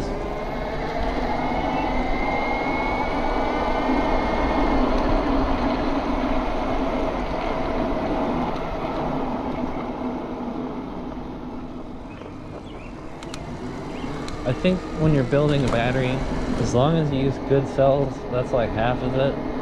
And then as long as like it's spot welded and it's not gonna like fall apart, it should be okay.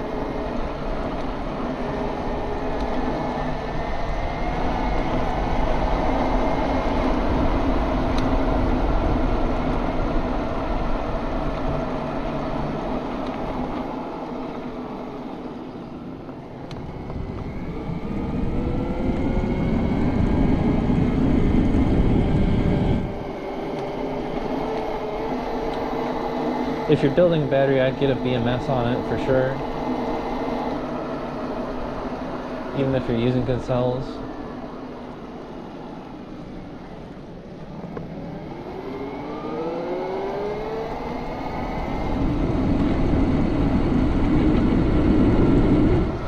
But the thing about BMS is it's just like any other electrical thing. You know, the BMS itself can malfunction and go bad and have problems of its own. And actually that's probably like the most common problem with e-bike batteries is the BMS encountering problems.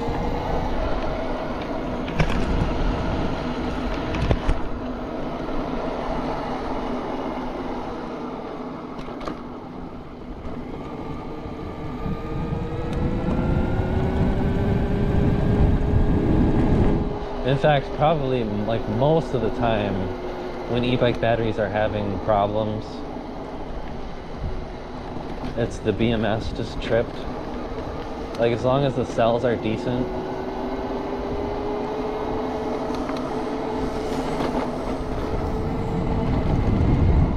but if you get one of those batteries with the Chinese cells, where they're just kind of generic quality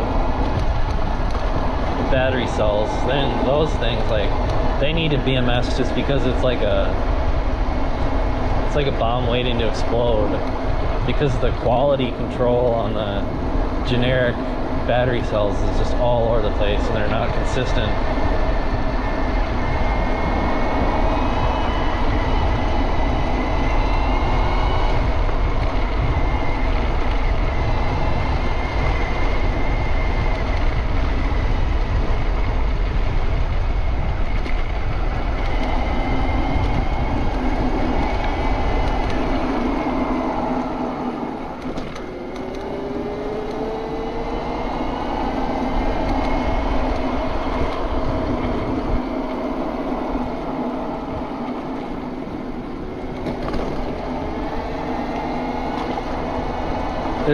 There's a frisbee golf course back there at the high school, and I was like dodging a frisbee, kind of.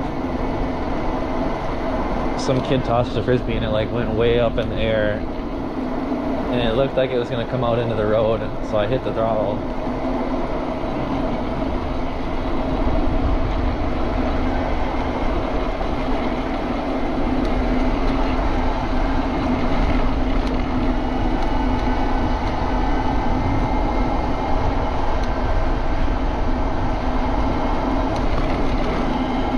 So much for it getting cloudy, it just got hazy.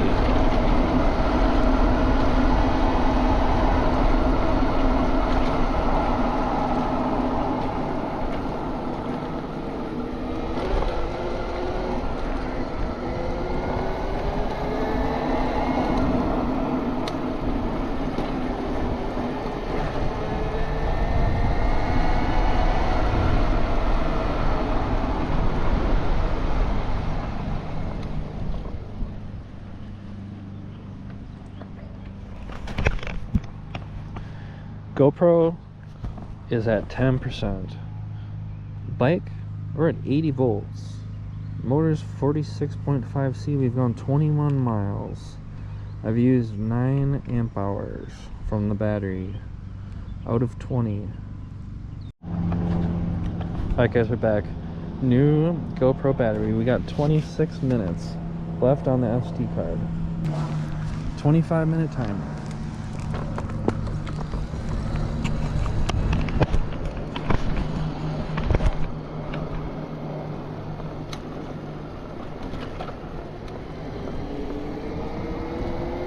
So let me know in the comments, guys.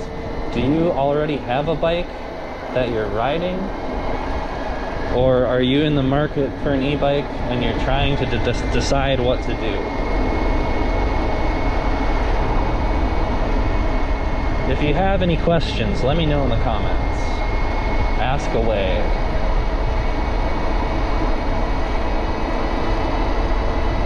I'll do my best to help you bros out.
I'm just trying to think of what else about the state of e-bikes could be improved.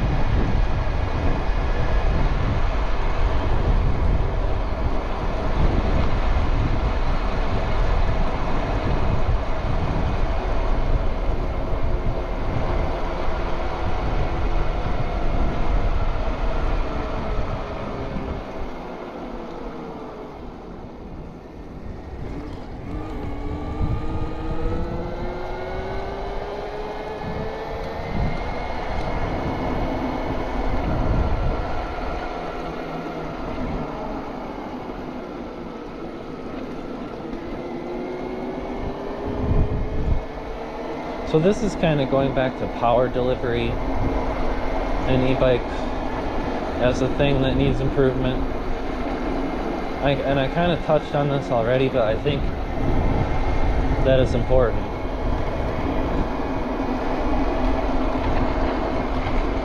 Is a lot of e-bikes aren't very customizable in terms of the power delivery.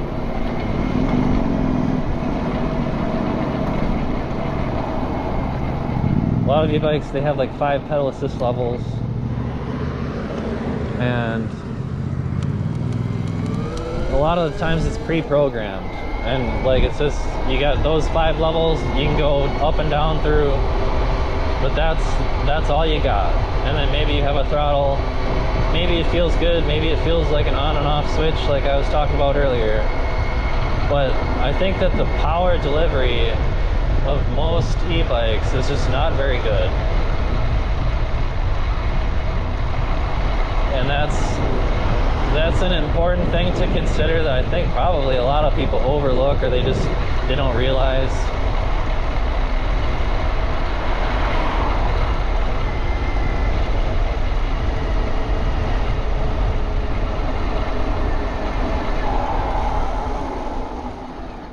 I am kind of curious what this path looks like right here now that they've redone it.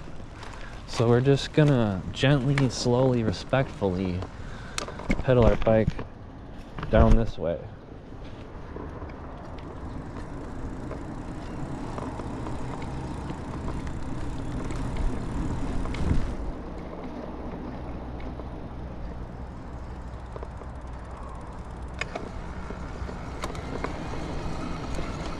Hello.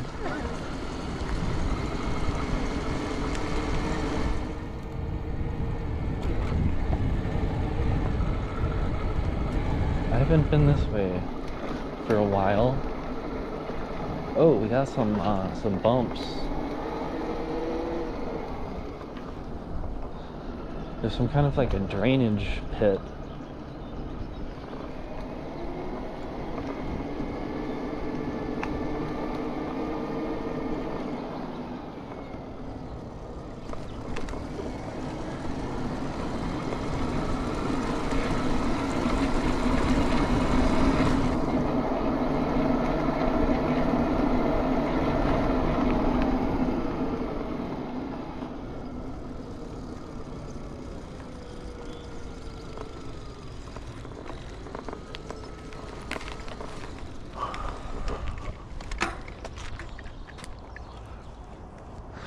I don't remember this at all.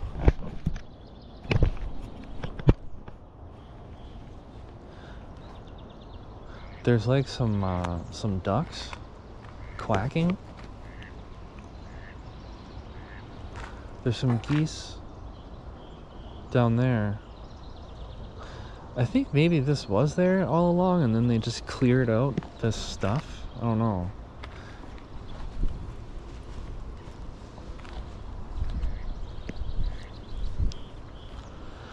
This is new to me though. It looks a lot different back here.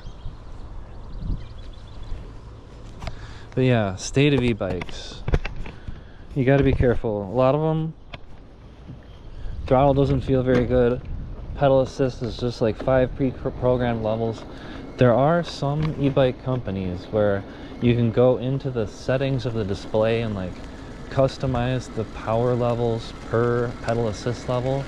So there is a little bit of customization of the power delivery. Like I've seen on the Magicycle bikes, they have a display where you can go into the display and do that and customize, like, well, in pedal assist 1 I want 15% power, in pedal assist 2 I want 25% power, and you can customize it that way. But a lot of bikes you can't customize that, and it just comes pre-programmed, and the manufacturer made some arbitrary decision about, you know, about how that should work that you're just going to have to deal with, and there's no way to change it. So we are seeing more and more e-bikes where you can kind of customize the power delivery a little bit to some extent with some like rudimentary like system like that, like Magicycle has. But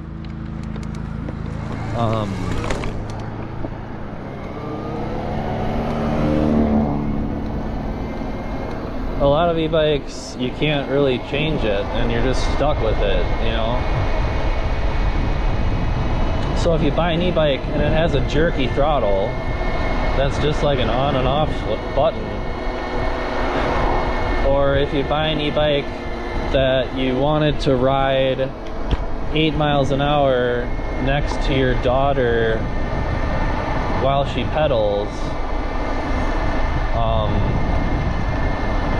you know, your bike's pedal assist 1 might be programmed to go 12 miles an hour, and like it just, you can't control the power delivery to make your bike go slightly slower with less power, just because it comes with all of that stuff hard coded and preset for you.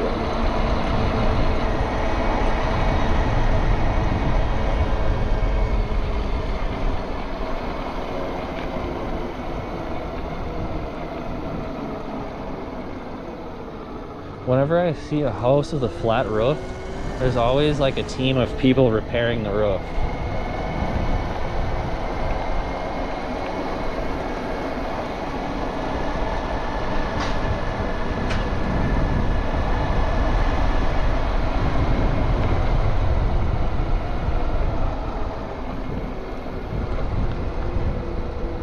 It's starting to get windy out. Look at this derelict. Oh, look at this derelict field of dandeliopers out here.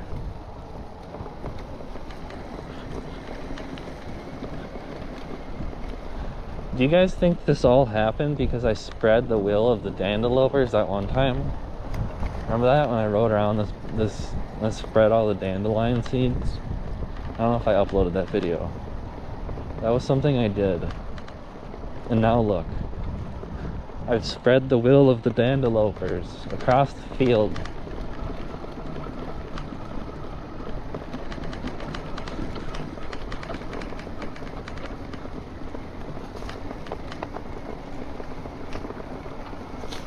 Ooh.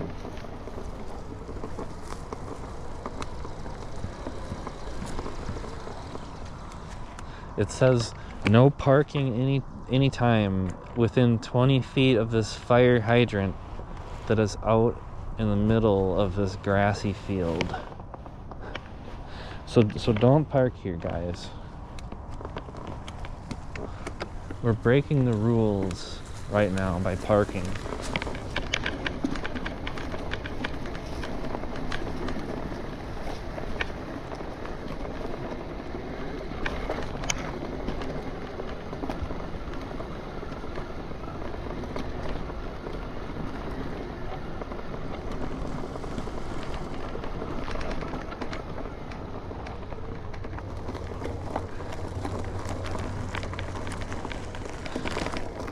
So yeah, on most e-bikes, the power delivery sucks.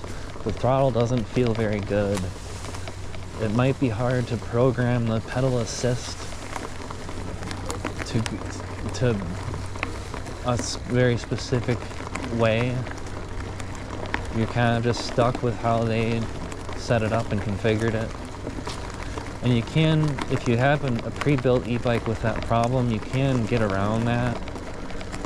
But you might have to buy something like a cycle analyst, or you might even have to buy like a whole different controller and set a whole different platform up on your bike to be able to set it up with a better power delivery system.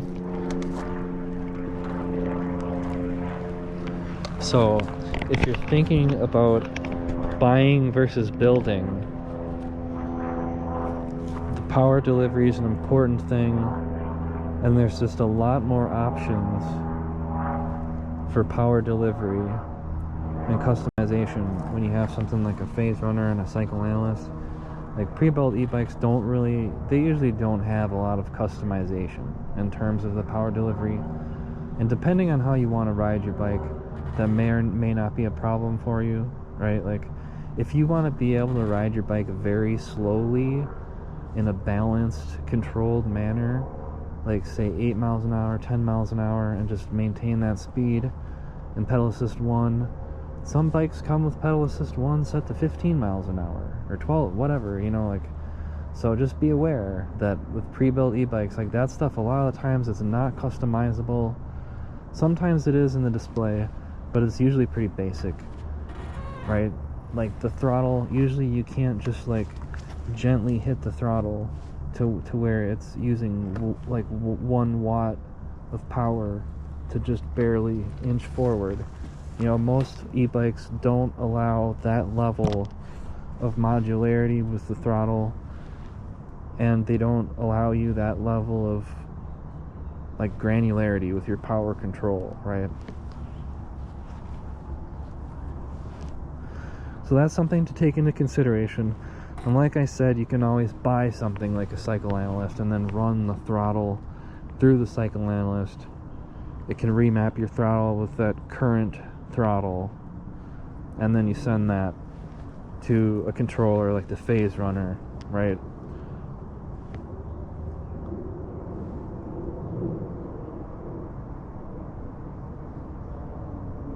The only thing about buying a phase runner and a cycle analyst as an upgrade to an existing bike is, like I said before, usually pre-built e-bikes, the batteries aren't very good, and the phase runner would be capable of doing a lot more than your pre-built e-bike's battery can handle. So in many ways, like if you want something like a phase runner and a cycle analyst and you want those features that this kind of stuff offers, then you're probably less likely to go with upgrading a pre-built e-bike. You're probably looking at building your own bike if the power delivery is important to you and you want to be able to customize that and the programmability and stuff. Then pre-built is definitely probably going to be. There's not a whole lot of V-bikes that offer like good power delivery, right?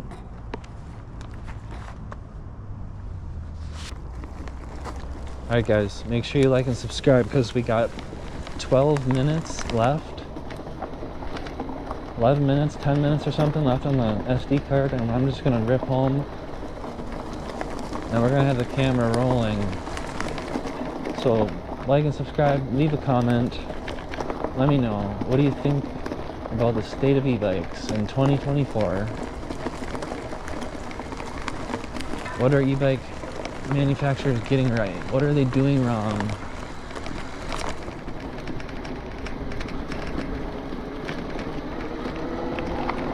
I gotta go recharge some batteries and perhaps change my clothes. I gotta eat some chicken nuggets.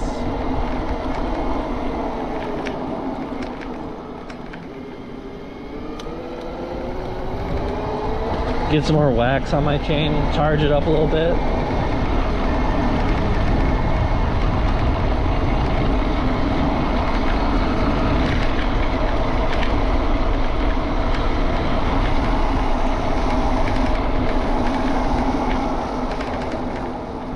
Gonna need some new brake pads soon on this bike. Oh.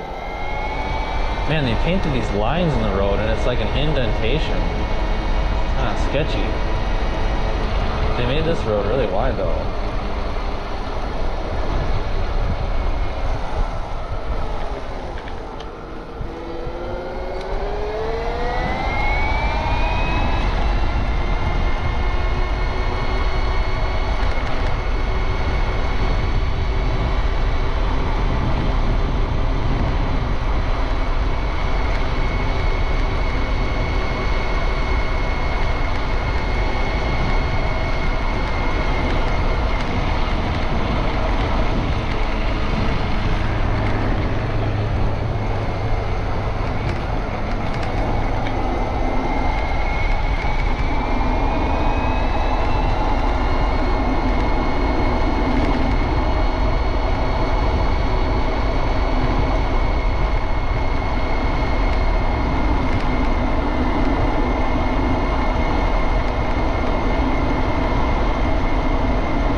I also ran out of water. And it's been like hazy and smoky and shit lately.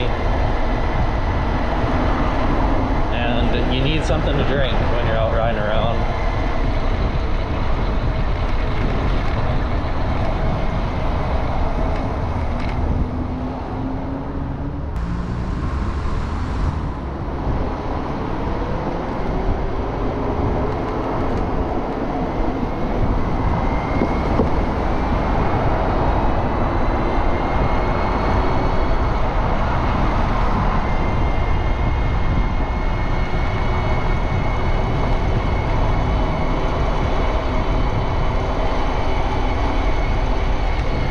See guys, if you buy a pre-built e-bike, you might end up having to ride it on the sidewalk all scared.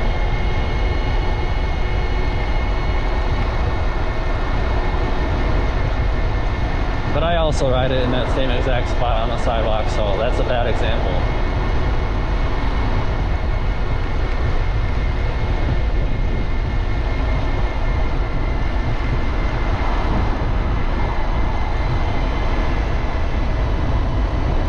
But when you have a slow e-bike, like a class 2 e-bike, or even like just 28 miles an hour, I mean, sometimes it can be kind of dangerous, slow.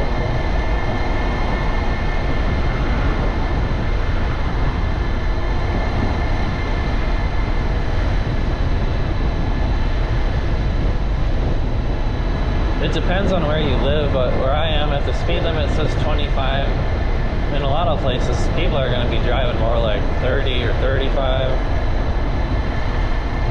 And if you're only going 28 and a 25, you're going to be slowing things down on a bike. And it's just more dangerous because people are trying to swerve around in front of you and overtake you. And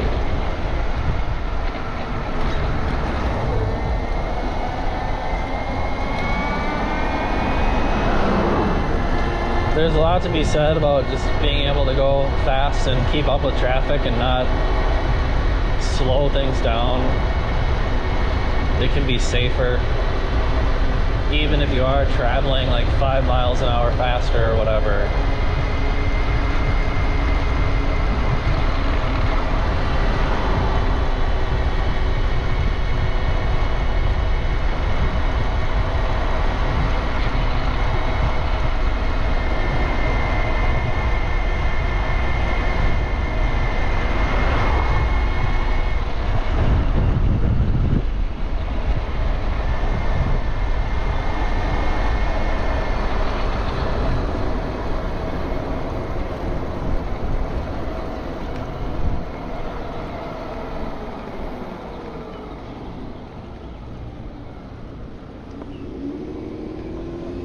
So I guess personally, in short, I'm hoping to see more high voltage e-bikes that go slightly faster, with better power delivery, but I don't know if the general e-bike, like I don't know if people shopping for e-bikes put a lot of like value. I don't know if a lot of people shopping for e-bikes understand how e-bike power delivery is.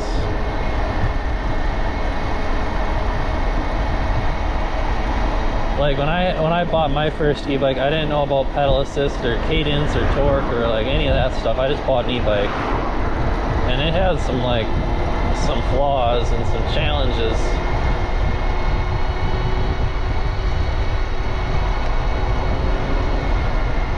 But yeah, I think the GoPro is going to run out very soon.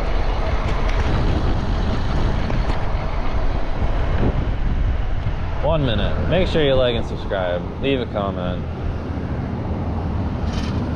State of e-bikes 2024.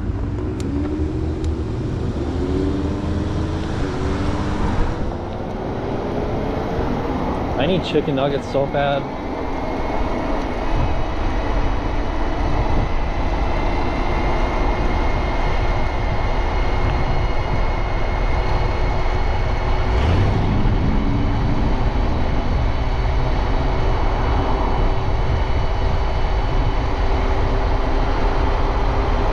We're going up a large hill, by the way.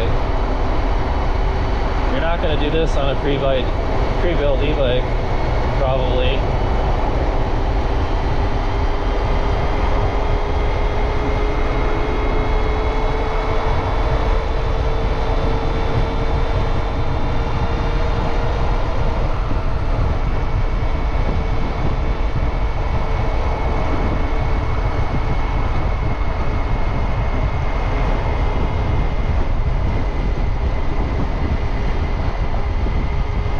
It's a little dusty.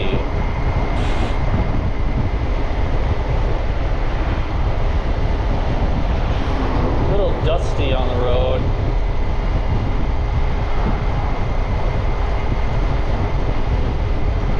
Like and subscribe, boys.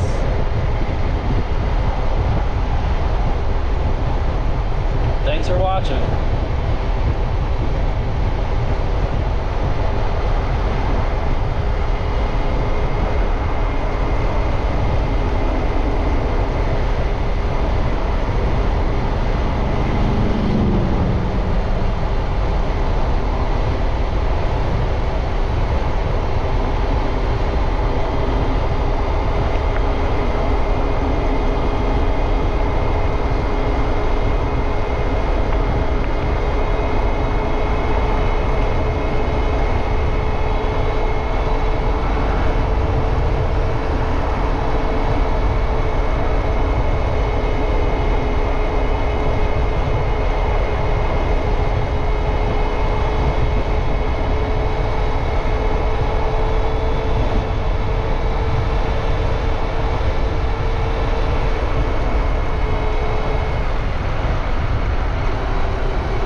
No, we're still going.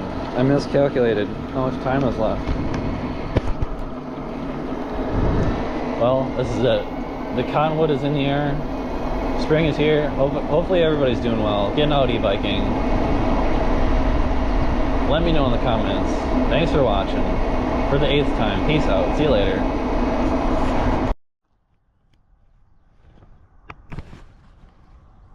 Alright guys, so just to show you, we're at 76 volts.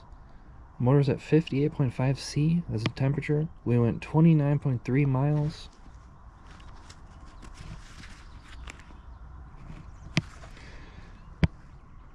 I used 13.59 amp hours out of my battery.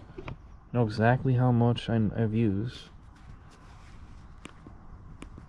We've got some stats here. I used 1,096 watt hours, so that is 37.5 watt hours per mile. So most pre-built e-bikes don't come with a display that shows that kind of information. So that's another thing to consider if you're interested in that kind of thing. So like and subscribe. Goodbye.